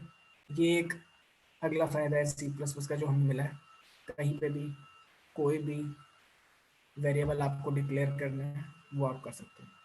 तो फिर यहाँ पे सम करा है, सब्ट्रैक्ट। अब मुझे चलो बताओ, नो सम और ये प्रिंट कराना है सब्ट्रैक्शन, तो क्या लिखूंगा मैं स्टेटमेंट, कोई भी बता दो ये जना। Cout C out sum and greater than sign, हाँ, 2 ग्रेटर देन साइन, फिर उसके बाद लिखेंगे sum सम, फिर greater स्पेस देनी than है, sign, ग्रेटर, space हाँ हाँ, स्पेस greater देना than नीचे, sign, 2 greater than sign, sub सब कर दिया, ठीक है ना। उसके बाद semicolon. सेमीकोलन, ठीक है। सेमीकोलन लगाने देखो जरूरी है हर एक लाइन पे। आपने बोला क्यों जरूरी है, मैंने बोला कि भाई आपको रुकना जरूरी है एक जगह पे। आपने बोला कहाँ रुकूं, मैं मैराथन चल रही है, बोला आपको रुकना जरूरी है, कहाँ पे रुकना है, मैंने बोला जहाँ पे भी पहली ट्रैफिक लाइट आ जाए वहाँ रुक जाना। तो आप देखो ट्रैफिक लाइट का है। तो जो प्रोग्राम होते हैं ना हमारे C++ के, उनको अगर बोलना होता है रुकना होता है, तो वो ऐसे नहीं कहते हम कि दूसरी लाइन में रुक जाना। भाई कितनी बड़ी हो सकती है, मतलब यहाँ से लेके आप कितने, भले एक पैराग्राफ लिख दो, पर जहाँ पे सेमी कॉलम लगेगा ना, अगर स्टेटमेंट यहाँ से स्टार्ट हुई है लाइन नंबर 8 से, और मैं मानो यहाँ पे कॉमा लिख के आगे लिख रहा हूँ C इक्वल टू डी, फिर मैंने कॉमा लिखा, फिर एंटर किया, इंटीजर लिख रहा हूँ भी, फिर मैंने लिखा D equal to C equal to D, C equal to 3, फिर मैंने लिखा D इक्वल टू 4, इसमें एरर आएगा या नहीं आएगा, ये बताओ। एरर आएगा, एरर आएगा। semicolon क्यों देना आएगा, पड़ेगा. सेमी कॉलम यहाँ D के बाद लिखा है मैंने, डी डिक्लेयर नहीं किया है इसको। क्या क्या नहीं नहीं, C देखो की यही declare गलती हो रही है। अब सुनो, अब देखो इसको अच्छे तरीके से लिखते हैं, कहते हैं ना कोड को साफ सुथरा लिखो, उसका मतलब यही है। अब देखना जरा, मैं कुछ नहीं करूंगा, देखना कुछ नहीं मिटा रहा एक्स्ट्रा, ठीक है। इसको भी बैक स्पेस कर दो। एरर आएगा? नहीं अभी नहीं नहीं। है। है तो पहले क्या दिक्कत थी? देखो मैं पहले वाले तरीके से करता हूँ, पहले ऐसे ही लिखा था ना, सही बात है ना? हाँ वो रन करके देखते हैं भाई। भाई कोई एरर ही नहीं आया, ये देखो बिल्ड 0 एरर 0 वार्निंग। मैंने प्रिंट किया, सम भी आ गया, सब्ट्रैक्शन भी आ गया। अगर आप ए और बी को सम करोगे, देखो ए को मैंने 1 किया, बी को 2 किया, फिर ए को इंक्रीज किया था तो ए की वैल्यू 2 हो जाएगी। तो फिर ए प्लस बी करेंगे 2 + 2 4, और फिर अगर हम ए माइनस बी करेंगे तो 2 - 2 0। तो ये तो सही प्रिंट कर रहा है। तो यही थी मेरी मेन बात। जैसे मैंने बोला ना कि पहली, जैसे जहाँ पे आपको पहली ट्रैफिक लाइट दिखे वहां रुकना है, तो मैं एक स्टेटमेंट को बोलूंगा जहाँ पे सेमी कॉलम दिखे वहीं रुकना है। जब मैंने किया int A equal to 1 comma B equal to 2 comma, मुझे बताओ ये स्टेटमेंट यहाँ पे खत्म हो गई या फिर ये कह रहा है कि अभी तो नहीं हुई, मेरे को सेमी कॉलम दिखा ही नहीं है, तो मतलब नहीं हुई, नहीं अभी खत्म। सही बात है। तो इस कॉमा के बाद ना ये इस हर एक स्पेस को ना एक्सक्लूड कर देगा, मतलब ये नहीं देखेगा यहाँ पे स्पेस है, बस ये देखेगा अगला जो हमें कैरेक्टर दिख रहा है वो कहाँ लिखा है। मैं देखा सी यहाँ पे लिखा है, तो इस कॉमा के बाद लिखा है डायरेक्ट सी इक्वल टू 3। फिर देखा अभी भी सेमी कॉलम नहीं आया, कॉमा है, तो कॉमा के बाद डी इक्वल टू 4, अब आया सेमी कॉलम। तो मतलब ये पूरा एक ही लाइन में लिखा हुआ है। क्लियर है यहाँ तक बात? हेलो, ओके हाँ क्लियर हो रही है ना बात? मतलब जो ऊपर लिखा हुआ है इसका कुछ नहीं है, मतलब इसका मतलब यही है int A equal to 1 comma B equal to 2 comma C equal to 3 comma D equal to 4। इन दोनों लाइन में कोई अंतर नहीं है, यहाँ से स्टार्ट हो रही है, सेमी कॉलम पे खत्म हो रही है। और जो बीच की स्पेसेस होती है ना, स्पेसेस एक्सक्लूड करता है। जो हमारा कोड होता है पता है कैसा कर देता है कोड को? इंट ए लिखा है ना आपका, इंट ए ऐसा रहेगा, इक्वल टू को इधर ले आएगा, 1 को भी इधर ले आएगा, कॉमा को भी इधर ले आएगा, डी को एकदम इधर ले आएगा, इसको भी इधर ले आएगा, इसको भी इधर ले आएगा, इसको भी इधर। और जो ये है, अब देखो जितनी स्पेस है सारी हटानी है हमें, हट गई सारी स्पेस। इक्वल के बाद की स्पेस हटाई, ये हटाई, ये भी हटाई, यहाँ से भी स्पेस हटाई सारी, ये हटाई। देखो सेम हो गए ना दोनों स्टेटमेंट्स, यहाँ से भी स्पेस हटा दो सारी। मतलब स्पेसेस का कोई मतलब नहीं है यहाँ पे, हम स्पेसेस को कोई हल्का भी भाव नहीं दे रहे। जो सारा भाव है हमारा सेमी कॉलम्स पे है, मतलब जिसकी प्रायोरिटी, हम सेमी कॉलम्स को प्रायोरिटी दे रहे हैं स्टेटमेंट का पॉइंट। देखो सेम थी ना दोनों स्टेटमेंट्स एकदम। अगर हम सारे स्पेसेस हटा देंगे तो एकदम सेम लिखा था। तो मतलब जो मेन क्वेश्चन है ना, मतलब मेन जो बता रहा हूँ मैं बात, वो ये है आप कोई सी लाइन में कुछ भी करते रहो, हमको कोड क्लियर लिखना है, इसलिए हम जहाँ तक लाइन जा सकती है वहां तक लेके जाते हैं, फिर उसके बाद एंड में सेमी कॉलम डालते हैं। अगर आपसे गलती से एंटर वगैरह पड़ जाए ऐसे तो कोई दिक्कत नहीं है उसमें भी, क्योंकि स्टेटमेंट एंड वही होगा जहाँ पे सेमी कॉलम लगा है, उससे पहले एंड नहीं होगा। ठीक है, क्लियर है यहाँ तक? हाँ यस। ठीक भाई। तो देखो यहाँ तक अब ये बातें हो गई, अपनी सी आउट स्टेटमेंट की बात कर लिया मैंने, और तुम्हें ये बताया कि कहीं पे भी आप जो भी वेरिएबल आपको डिक्लेयर करना है वो कहीं पे भी कर सकते हो। ठीक है, अभी हम बात करेंगे इसके बाद इनपुट की बात करेंगे थोड़ी सी। इनपुट के जस्ट बाद फिर हल्का सा इफ एल्स देख लेंगे। अभी टाइम कितना हुआ है? 7:06 हुआ ना भाई। अभी बताओ कंटिन्यू करना है फिर कल करना है कंटिन्यू, तुम बता दो भाई। कोई देखियो सूर्यकांत, चैट में लिख दो भाई, जैसा भी सीन है।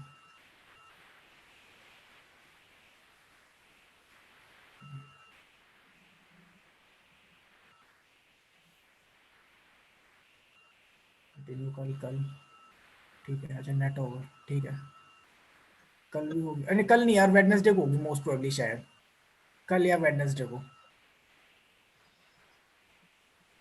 ठीक, कल बता दो भाई जैसा भी चाहते हो। ठीक।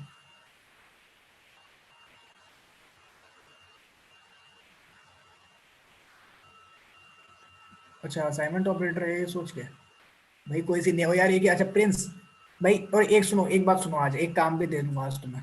Net over okay. वेडनेसडे सुनो, देखो क्लास मोस्ट प्रोबेबली वेडनेसडे को कर लेंगे। ठीक है, अभी जो आपको मैंने बताया ना, मैं आपको कल के लिए काम दे रहा हूँ। मतलब ऐसा नहीं है कि भाई कल आप खाली बैठना है। चलो एक बार, अभी कितना 7:05 हुई ना, 5-10 मिनट ऐसी बात कर लेते हैं। 2-3 बात तो एक तो ये देखो, सबसे पहले अगर मतलब आपको सीखना है, जो भी करना है ना, तो उसके लिए एक नेट बात ये है कि आप कंटिन्यूअसली करनी पड़ेंगी सारी चीज़ें। मतलब मेनली आप क्लास से भी ज़्यादा आप चीज़ें जो सीखोगे ना सारी, वो सब आप खुद से ही सीख रहे होगे 90% चीज़ें। तो खुद से कैसे सीखनी है, 2-3 तरीके हैं आपको। देखो जैसे हम लिंक भेज देते हैं ग्रुप पे, यूट्यूब के भी लिंक भेजे ना, तो सबसे पहले जो कल आपका काम है ना, जो यूट्यूब के वो लिंक है ना, उनकी जो वीडियोज़ है ना, वो आप वीडियोज़ देखिए। मतलब जितना फ्री टाइम मिले ना, उसमें जितनी वीडियोज़ देख सकते हो ना, देखते जाओ। मतलब देख लो कैसे क्या करा रहा है, साथ में कोड ब्लॉक्स खोल के रखो अपना, खोल के रखा है जो भी आप कंपाइलर, जिस भी कंपाइलर पे करते हो। और एक सुनो, जो क्वेश्चन पूछते हो ना आप, सर इस कंपाइलर पे करें, इस कंपाइलर पे, भाई कोई सीन ही नहीं है, आप कोई कंपाइलर यूज़ कर लो। अगर आपको मतलब एकदम ऐसे चाहिए कि हाँ कौन सा करूँ, कोड ब्लॉक्स कर लो, कोई दिक्कत नहीं है। मेरे को साल हो गया है पूरा इसके ऊपर, बहुत बढ़िया काम हो जाता है एकदम। नोटपैड जैसा है, वाइट स्क्रीन है, कुछ नहीं, बस करते रहो, लिखो अपना बढ़िया, ठीक है। कंपाइलर आप कोई भी यूज़ करो। उसके बाद जो आपको जो मेन काम है ना, वो ये है, प्लेलिस्ट पकड़ो कोई भी और उससे देखते जाओ, लाइन से देखो। अगर आपका सी चल रहा है ना, अभी कोई सीन नहीं है सी का, तो आप जितना क्लास में करा रहे हैं वो देखते रहो कैसे पढ़ा रहे हैं। आप C++ का देखते रहो साथ में लाइन से, कोई ज़्यादा दिक्कत वाली बात नहीं है। आप C++ के साथ में प्लेलिस्ट चालू कर सकते हो, कोई कन्फ्यूजन इतनी खास आएगी नहीं। तो आप C++ के साथ में वीडियोस देखो। जैसे अब कल क्लास नहीं है तो आप वीडियोस देख लेना स्टार्टिंग की। जैसे आज मैंने जो पढ़ाया है बेसिक स्टार्टिंग में सारा यही बताएगा वो, कि हैशटैग इंक्लूड आईओस्ट्रीम क्यों लिख रहे हैं हम, इंट मेन लिखने का कारण क्या है, वेरिएबल कैसे डिक्लेयर करेंगे, यहाँ तक। कल मतलब इफ एल्स तक ट्राई करो कि मतलब बढ़िया से बढ़िया देख लो, वरना इफ एल्स भी नहीं, सॉरी, उससे पहले आप ये सब देखना कि मतलब असाइनमेंट ऑपरेटर्स क्या हैं, ये सब। मतलब जो प्लेलिस्ट है ना, उसको लाइन से देखते चलो। जिसको हिंदी में जो प्रेफर करता है वो सौरभ शुक्ला की देख लेना, काफ़ी सही है, बहुत बढ़िया बता देगा, काफ़ी ज़्यादा बढ़िया। तो सौरभ शुक्ला की देख सकता है। जिसको इंग्लिश में, तो यूट्यूब पे लिख लेना C++ न्यू बॉस्टन, तो एक प्लेलिस्ट आ जाएगी 71 वीडियोस की मोस्ट प्रोबेबली, तो वो वाली देख लेना, ठीक है। तो वहाँ से काफ़ी क्लियर होगी आपको चीज़ें। तो मतलब जो नेट आपका जो काम होगा ना, मतलब भले ही सेशन कब तक ही चले, मानो भाई अभी हमारी प्लेसमेंट्स वगैरह आएंगी, हम भी बिजी हो जाएंगे, मानो सेशन भी नहीं ले पा रहे, तो मेन जो फोकस है वो आप खुद ही करोगे। अगर आप एक बार अगर आप प्लेलिस्ट ये सब करोगे ना कंप्लीट, तो आपको मतलब अपने आप फ्लो आने लगेगा, धीरे धीरे आप वो करने लगोगे, तो आपको बढ़िया हो जाएगा। अभी जैसे कि अगर अभी भी आपको जैसे होता है कि भाई सीपी क्या है, सीपी का फ्लो, तो अभी आज जितना करा है इस पे तो एकदम क्लियर नहीं हो सकता। अगर हल्का सा बताऊंगा ना, इफ एल्स जब आएगा ना, उस टाइम पे मैं आपको अभी कल की क्लास में बताऊंगा थोड़ा सा कैसा सीन है। वैसे अगर अभी भी हल्का आइडिया चाहिए, तो परमिटेशन कॉम्बिनेशन किया आपने सब ने 11th-12th में? हाँ जरूर। हाँ तो किया ही होगा है ना भाई, हल्का फुल्का तो। वैसे छोड़ भी देते हैं काफ़ी वो चैप्टर। तो उसमें से क्वेश्चंस होते हैं ना काफ़ी टाइप के, कि भाई हमें 10 में से ना कोई भी एक जना चुनना है, तो बताओ कितने तरीके हैं। चलो बस 10 मिनट और बढ़ाता हूँ, बताओ 10 में से आपको चुनने हैं भाई। मैं चैट खोल लेता हूँ, एक सेकंड। ठीक है, 10 में से एक जना चुनना है। कितने जने हैं, कितने तरीके हैं आपके पास? 10 हाँ भाई 10 10 तरीके है ना। हाँ तो 10 मतलब देखो, 10 हाँ तो बस यही तरीके आपको ध्यान है। ठीक है, 10 जने, 1 2 3 4, कितने हो गए, 8 हो गए, 9 10 भाई, मैंने लास्ट बोला में 10 चैट तरीके। से भी डाउट्स देख लेंगे एक बार। ओए हाँ हाँ भाई, चैट, अच्छा ठीक ठीक, एक बार देख ले क्या क्या है। चैट में डाउट पूछने मेरे को बता दूँ, ठीक है भाई, हल्का हल्का क्या क्या डाउट है, बाकी मैं भी पूछ लूँगा अभी। भैया ठीक है, कोड ब्लॉक्स पे कोडिंग करने के लिए बार बार न्यू प्रोजेक्ट करना पड़ता है क्या? न्यू प्रोजेक्ट नहीं, एक बढ़िया तरीका बताया था। क्या करो, रुको मैं दिखाया था तुम्हें, अपना दिखाया था मैं जो सिस्टम कर रखा है, ये ओके रहता है। जैसे देखो पहले तो आप क्या करो, यहाँ जाओ, अपने माई कंप्यूटर पे गए आप, कहाँ गए दिस पीसी में, एक सेकंड, यहाँ दिस पीसी आ गए। अब सुनो, फिर से बंद लैंग्वेज है तो खुले रहने देना। अब इसमें ना आप यहाँ पे आओगे, जैसे ही कोई भी एक ड्राइव पकड़ो, जैसे मैंने पी पकड़ी, इसका नाम एक फोल्डर बना लो, कंप्यूटर साइंस नाम से मैंने एक फोल्डर बनाया। इसके अंदर जो भी चीज़ हो ना, सारे फोल्डर बनाओ। एक फोल्डर अलग से बना लो प्रोग्रामिंग, इसे खोलो, इसके अंदर जितने भी फोल्डर है ना प्रोग्रामिंग से रिलेटेड, सारे डाल लो।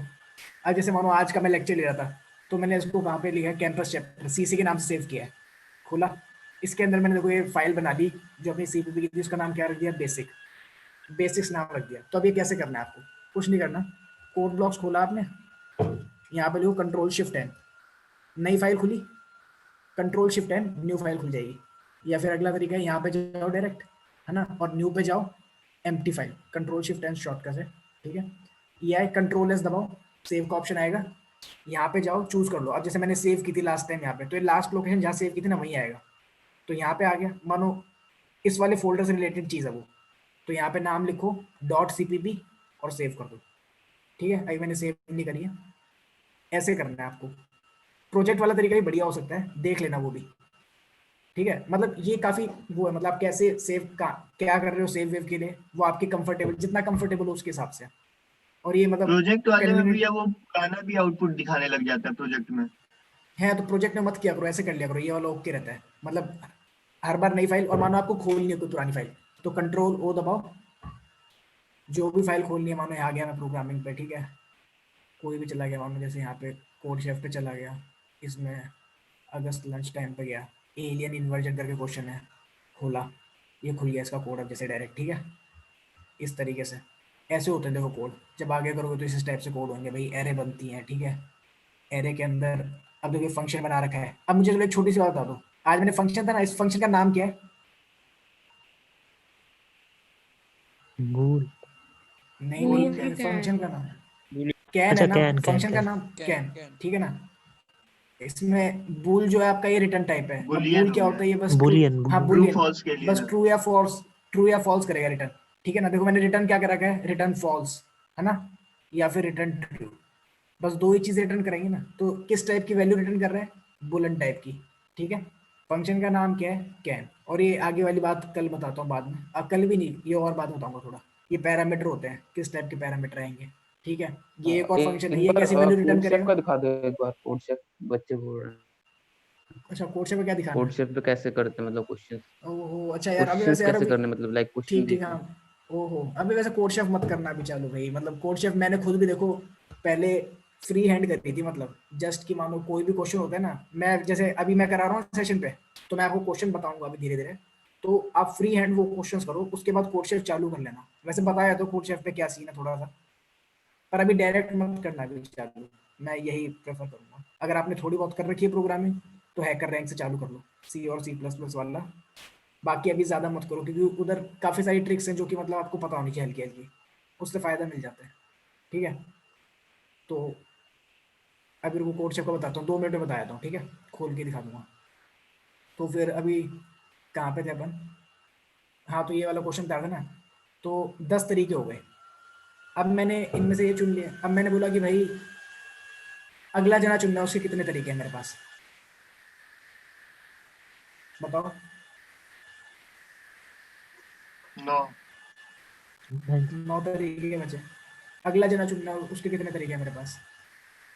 8। 8 तरीके हैं, ठीक है। इस टाइप से अब देखो यहाँ पे जो अपने पास मेन क्वेश्चन आएंगे ना, अब ये तो ये हो गया। अब मैंने बोला यहाँ में इसमें से 2 जने चुनने हैं मुझे, ठीक है। तो उसके लिए तो अपने सीधा फॉर्मूला पढ़ रखा है जो आपको याद आ रहा है, दिमाग में सबसे पहले आएगा 10C2, 10 में से कोई भी 2 जने ले लिए, ठीक है। सीधा ये आया होगा कि 10 में से कोई भी 2 लेने के बंदे चुनने के तरीके क्या हैं, 10C2। या फिर अगर इसको किसी और तरीके से करना है, तो किसी के दिमाग में आ रहा है कुछ, क्या कर सकते हैं?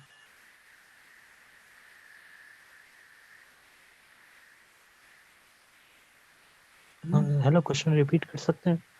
लगा दे। हमें 10 में से 2 जने चुनने हैं, हमें कितने पॉसिबल वेज हैं 10 में से 2 जने चुनने के, हर एक बंदा अलग है, इसका नाम ए है, इसका नाम बी है, इसका नाम सी है, 10 इसका नाम फैक्टोरियल अपॉन 2 फैक्टोरियल करते हैं ना। हाँ, वो क्यों करते हैं, बन मतलब इसका जाएगा। थोड़ा सोच के देखो। मतलब स्टार्टिंग में 10 जन, क्या क्या, हाँ 10 into 9 by, हाँ 10C2 कर देंगे।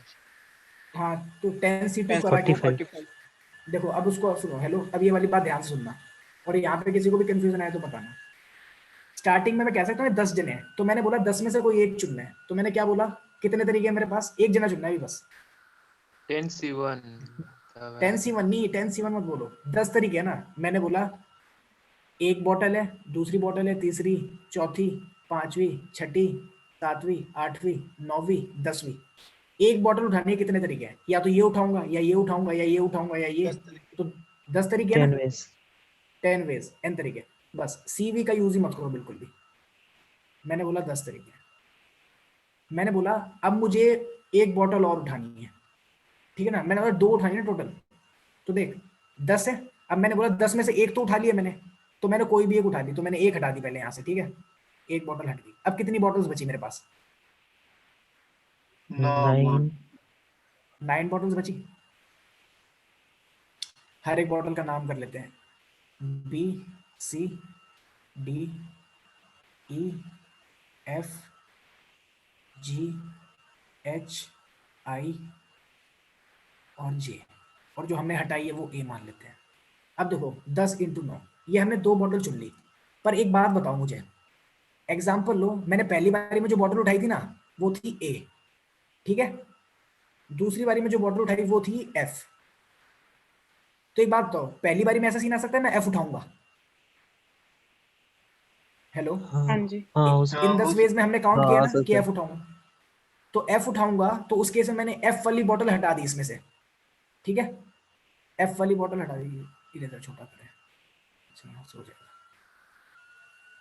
इरेजर साइज का साइज उसका, हाँ, ये इरेजर है, मैंने F वाली बॉटल हटा दी। तो अब बताओ 9 में से एक ऐसा तरीका आएगा जब मैं A उठाऊंगा, 9 तरीके ना उठाने के दूसरी bottle, I, J, H, G, E, D, C, A उठा सकता हूँ, A बॉटल होगी इसके साथ मेरे पास यहाँ पे, है ना।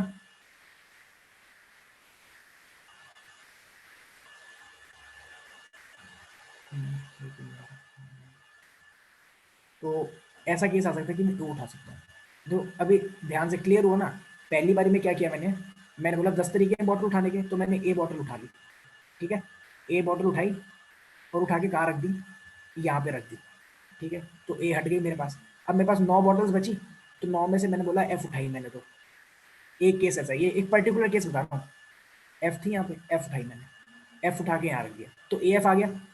अब मैंने बोला दूसरा सिनेरियो लेते हैं, ये पहला सिनेरियो, दूसरे सिनेरियो में पहला ऐसा हो सकता है कि हमने F उठाई पहली बारी में, और दूसरी बारी में F हट गई और फिर A रखी। तो अब मुझे बताओ ये दोनों कॉम्बिनेशन सेम है या अलग अलग है?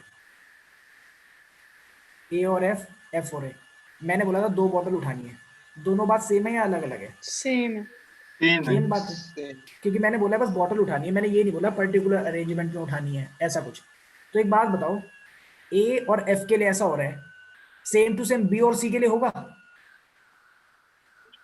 हाँ मतलब पहले केस में B आ गया, दूसरे में C, और दूसरे सिनेरियो में पहले में C आया, अगले में B। मानते हो ये बात? हाँ, हर यूनिक पेयर के लिए होगा। हर एक पेयर के लिए होगा ना। तो मैं ये कह हाँ। सकता हूँ कि हर प्लेयर के लिए मैंने एक चीज को 2 बार गिना है, मतलब AF FA, है ना। तो इसमें जो हर पेयर के लिए आंसर है वो डबल आ रखा है। एग्जाम्पल हुआ क्लियर कर देता हूँ।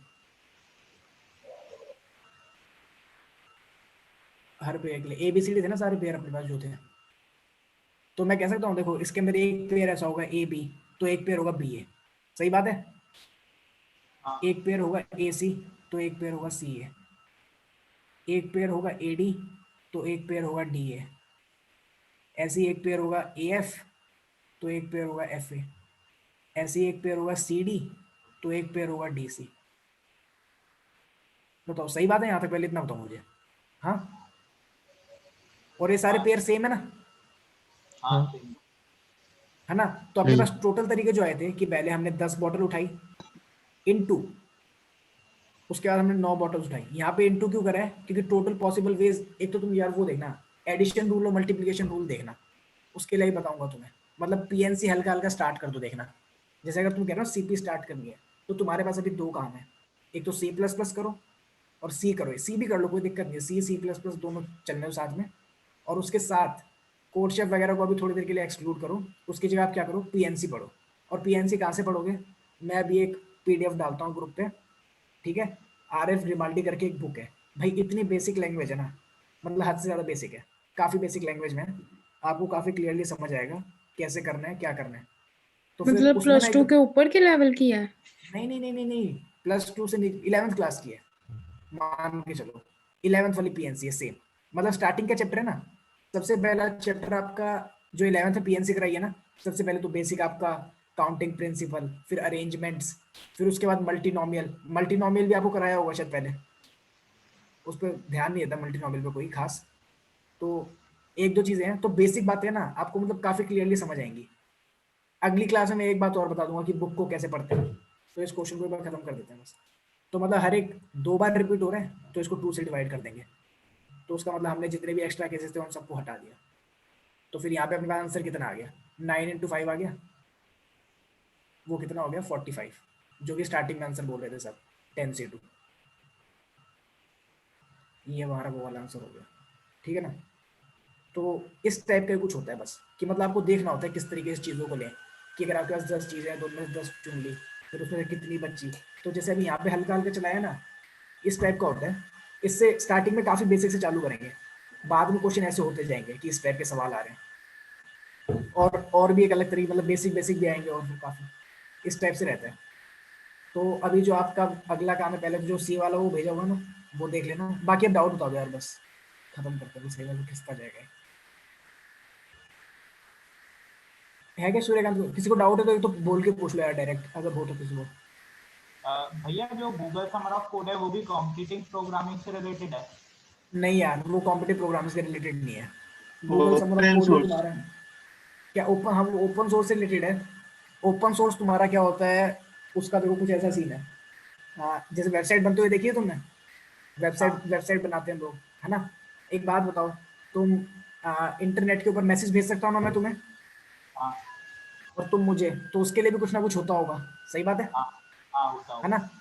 तो ये सब जो चीज़ें होती है ना, ये डेवलपमेंट में आती हैं, मतलब जिसके अंदर हम रियल लाइफ एप्लीकेशंस बनाते हैं। रियल लाइफ एप्लीकेशन क्या होती है, जो मन में है सब सोच लो। आपने बोला कि यार मैं तो वो चलाता हूँ, क्या नाम है, जीपे यूज़ करता हूँ। तो जीपे में आप अपने फ़ोन से पे कर रहे हो किसी को, वो दूसरे के फ़ोन में अपडेट हो रहा है, तो उसके लिए कुछ सिस्टम कर रखा होगा ना उन्होंने, गूगल वालों ने। ठीक है, ये रियल लाइफ डेवलपमेंट में आ गया। और देखो, ओयो पे आपने होटल बुक किया, ठीक है, तो होटल बुक किया तो उसके अंदर उनके पास बुकिंग आ गई आपकी ऑटोमेटिकली। ठीक है, जो आपने प्राइस पे किया है वो भी हो गया वहाँ पे क्लियर।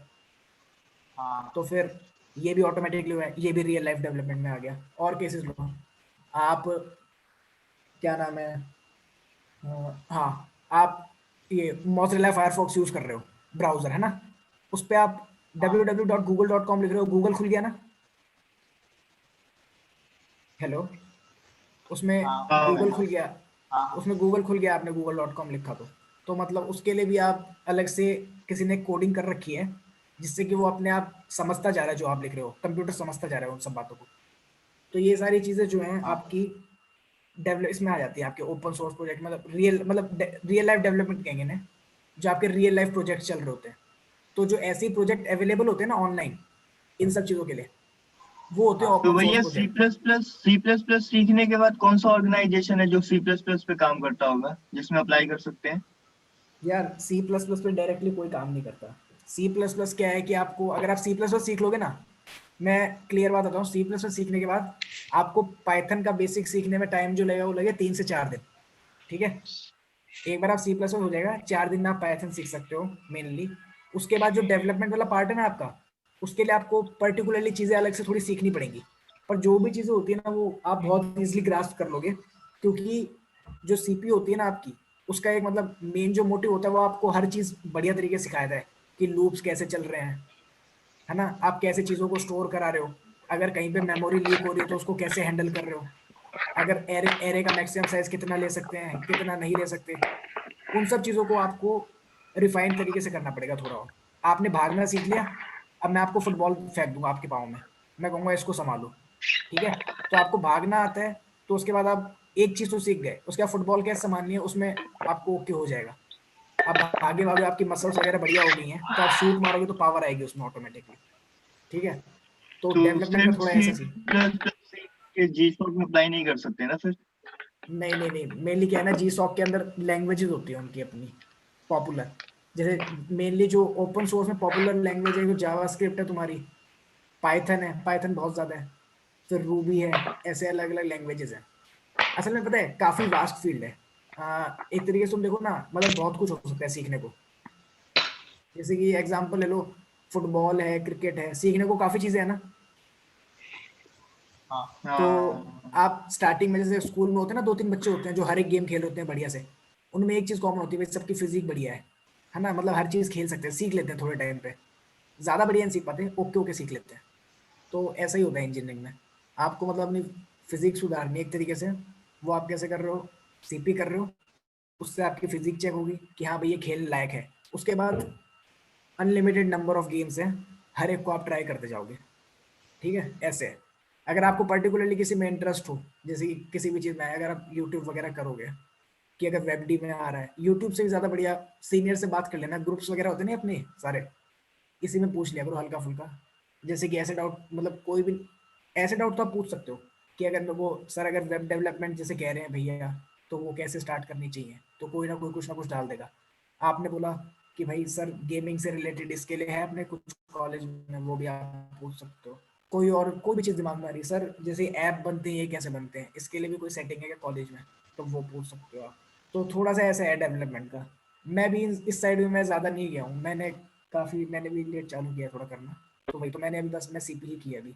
सीपी का एक ही होता है कि ये बेसिक प्लेटफॉर्म आपका हर कोई मांगता है, मतलब किसी की भी एक बेसिक रिक्वायरमेंट है ना कि आपको ये तो आना ही चाहिए।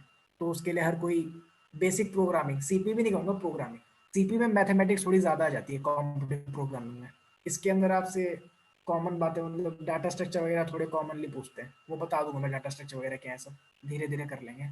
बाकी अभी जो आपको मेन काम है वो कल सब वो वीडियोस चालू कर देना। भैया थोड़ा सा कोर्स की वेबसाइट के बारे में बता दो कि वहाँ क्या कर रहे हैं यार। अभी वैसे कोड शेफ पे अभी अभी अभी सुनो, अभी आज कोड शेफ कोई मत करो, आज मत खोलना कोड शेफ कोई। आज सब वीडियो देखना पहले, अगली क्लास में कोड शेफ पे कर लेंगे बात, ठीक है। भैया रिकर्शन और बैक ट्रैकिंग के लिए कोई वीडियो सजेस्ट कर दे। अच्छा भाई, रिकर्जन और बैक ट्रैकिंग के लिए रिकर्जन के लिए तो यार यूट्यूब पे वो देख लो, हेलो सुना, वो बढ़िया है। मैं लिंक भेजता हूँ, ठीक है, लिंक भेजता हूँ, ठीक ठीक है, लिंक भेज दूंगा भाई। भैया और इंजीनियरिंग में लैंग्वेज सीखना ठीक रहता है? क्या कह रहा है भाई? कि लगभग कितनी लैंग्वेज सीखना ठीक रहता है 4 सालों में? 4 सालों में कितनी लैंग्वेज देख ले, मतलब अगर तू बेसिकली 2 या 3 सीख ले बढ़िया है। जैसे कि मतलब जैसे C++ है ना तेरा, वो तेरी इसमें सीपी वाली फील्ड में काम दे देगी, है ना। और अगर तू वेब डी वगैरह चालू करता है, वेब डेवलपमेंट और ये सब क्या नाम है, अगर कुछ भी नेटवर्क प्रोग्रामिंग होती है, जैसे अगर नेटवर्क प्रोग्रामिंग चालू करते हो, उसके अलावा फिर तुम्हारा होता है क्या नाम है, एथिकल हैकिंग होती है, तो इसमें पाइथन तुम्हें ओके प्लेसमेंट काम के दे लिए तो देगी। एक ही काफी है ना भैया। प्लेसमेंट के लिए यार अगर तुम सीपी कर लो ना बढ़िया तरीके से, काफ़ी अच्छे से प्रिपेयर, सीपी और प्रोजेक्ट के लिए हल्की सी आपको ये क्या नाम है, वेब डेवलपमेंट कर लो मेनली। अगर अभी बेसिक एकदम बेसिक वो चाहिए ना कि कुछ करना करना है, तो वेब डेवलपमेंट और सीपी। अभी फर्स्ट ईयर में हो ना तुम, तो बढ़िया है फर्स्ट ईयर के लिए, मतलब तुम्हारे पास बहुत ज़्यादा टाइम है, हद से ज़्यादा, अगर तुम डेली इन्वेस्ट कर लो बढ़िया तरीके से। तो भैया मतलब ओपन सोर्स के लिए पाइथन है बेटर?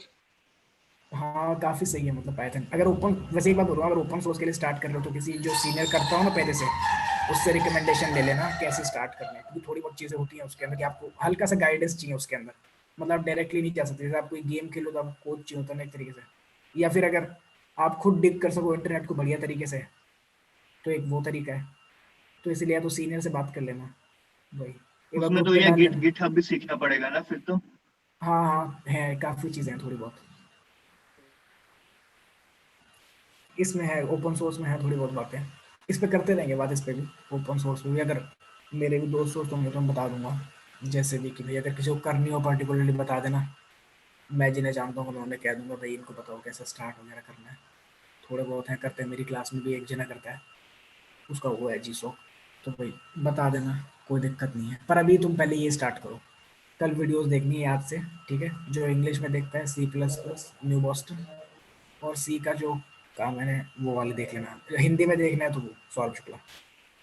अगला डाउट है कोई? भैया कोर्सेज पे कभी कभी क्या होता है कि ऊपर के जो 1 या 2 क्वेश्चन होते हैं वो सॉल्व हो जाते हैं, लेकिन जो टेस्ट केस पास कर जाता है, लेकिन सारे टेस्ट जो जो हिडन टेस्ट केस होता है वो पास नहीं कर पाता भैया। अबे सारे ही हो जाएंगे भाई, तुम करते रहोगे। ओए हेलो भाई सुनो, अगर किसी को डाउट नहीं हो, लीव करना हो तो लीव कर सकता है, ठीक है, कोई दिक्कत वाली बात नहीं है। हाँ यार वो टेस्ट किसी वजह से भैया और यार हाँ हाँ ओए अच्छा सॉरी सॉरी अच्छा ओहो ठीक ठीक ठीक भाई भाई भाई अच्छा वो मैसेज नीचे आ रहे थे क्या? मेरे में ऊपर का ही हो रहा था, एक सेकंड रुको। भैया आपका व्हाट्सएप नंबर 10C2 क्या है? अच्छा नंबर मांग रहा था फिर आंसर बता रहा था, ठीक ठीक ठीक। Tell us about GSoC. यार जीसॉक का ये जो ओपन सोर्स का बताया ना ये सारा, यही जीसॉक का है। उसके अंदर अभी इसके बारे में कल डिटेल में कर सकते हैं बात। बाकी जिसको काफी इंटरेस्ट है मैं भी लिंक शेयर कर दूंगा जीसॉक का याद से, ठीक है। एक बार को मैं लिख लेता हूँ क्या क्या शेयर करना है। एक तो रिकर्जन वाली वीडियो शेयर करनी थी, है ना, रिकर्जन जीसॉक, ठीक है। उसके बाद क्या भाई, भैया आपका व्हाट्सएप नंबर, हाँ भाई अबे मैं, हाँ चलो ग्रुप बना सकते हैं वैसे व्हाट्सएप का एक, बाद में दे दूंगा मैं, नंबर डाल दूंगा अभी चैट में। C++ से लिनक्स फाउंडेशन में कर सकते हैं ओएस रिलेटेड वर्क्स। यार देखो सी प्लस मतलब जो तुम्हारे ये सारे होते हैं ना ओएस के जितने भी रिलेटेड वर्क्स हैं, कोर वर्क्स होते हैं, ये होते हैं सी प्लस, उसमें काफ़ी होते हैं, काफ़ी कर सकते हो नेट पे ऊपर। पता है क्या है यार, ये चीज़ मतलब थोड़ी एडवांस हो जाती है काफ़ी, इसके लिए इसीलिए हम करते हैं, मतलब जो सीपी करते हैं ना उसका मेन मतलब आप चीज़ों को एक बार फेमिलियर हो गए ना बढ़िया तरीके से, फिर उन चीज़ों को कर सकते हो, क्योंकि इनके कोड्स ही मतलब अपने आप में 300 लाइन के कोड आप देख रहे होगे एक साथ, तो उसको समझने के लिए चाहिए जोर थोड़ा। ठीक है अच्छा म्यूट करो माइक। अच्छा भाई क्या क्या एक्सप्लोर कर लिए फील्ड है करने के लिए फील्ड भैया यार। प्लेसमेंट में कंपनी सीपी की रेटिंग भी देखती है क्या?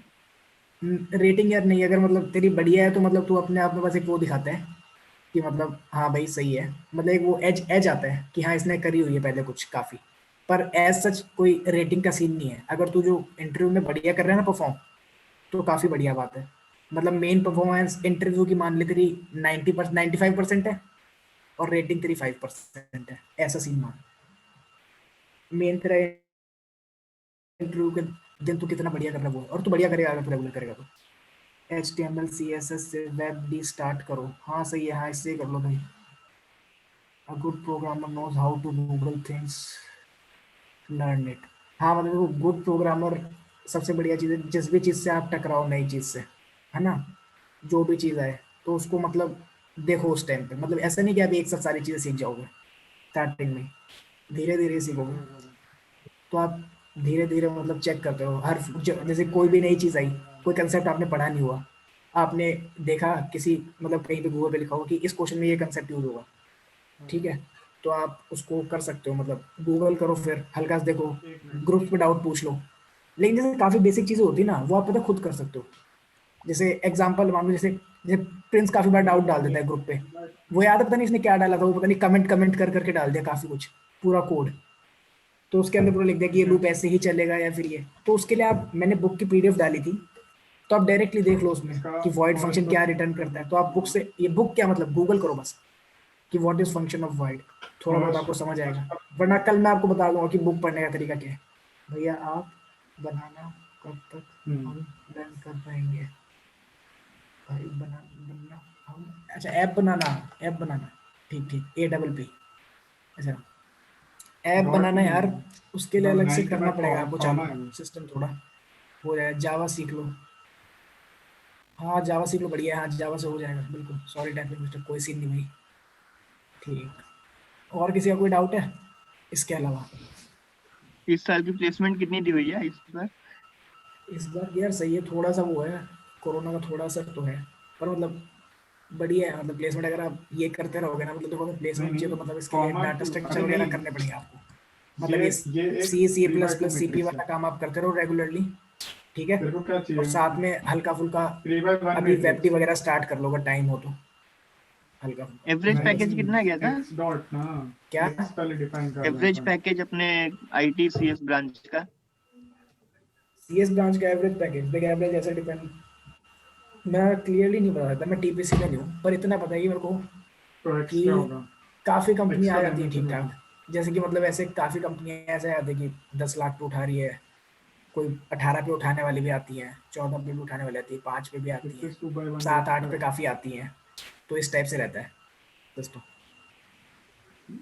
हाँ मतलब मालूम तो नहीं है बट ऐसा assume करना है। जिसको माइक्रोसॉफ्ट लीव नहीं करना आती होगी क्या भैया? क्या क्या मैंने या माइक्रोसॉफ्ट ऑफ कैंपस जो माइक्रोसॉफ्ट में बंदा गया था वो काफी टाइट सीपी करता था, बहुत ज्यादा टाइट, मतलब हद से ज्यादा। हाँ वो दमदार बंदा था, कौन मतलब सी ईयर उसके में लिए शिफ्ट ये किया था उसने? आपको रेगुलर, हाँ उसने कर दिया था भाई फर्स्ट ईयर से। सीपी?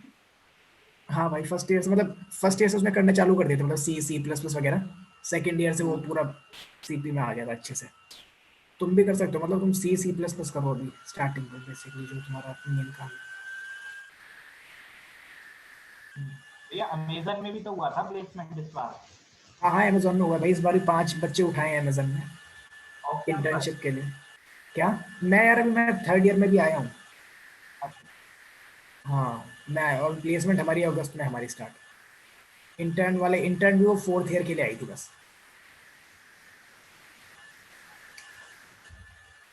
और किसी का कोई डाउट, कोई मैसेज आया क्या नया? अच्छा है कुछ, क्या है ये? टाइपिंग मिस्टेक, पीएनसी की बुक, अच्छा पीएनसी वाली बुक शेयर करनी है, वो हाँ सही याद दिला दिया, ठीक है। हाँ भाई वो पीएनसी वाली है ना, जिसके पास भी एक्स्ट्रा टाइम है वो पीएनसी वाली देख लेना। ठीक है हाँ पीएनसी वाली देख लेना।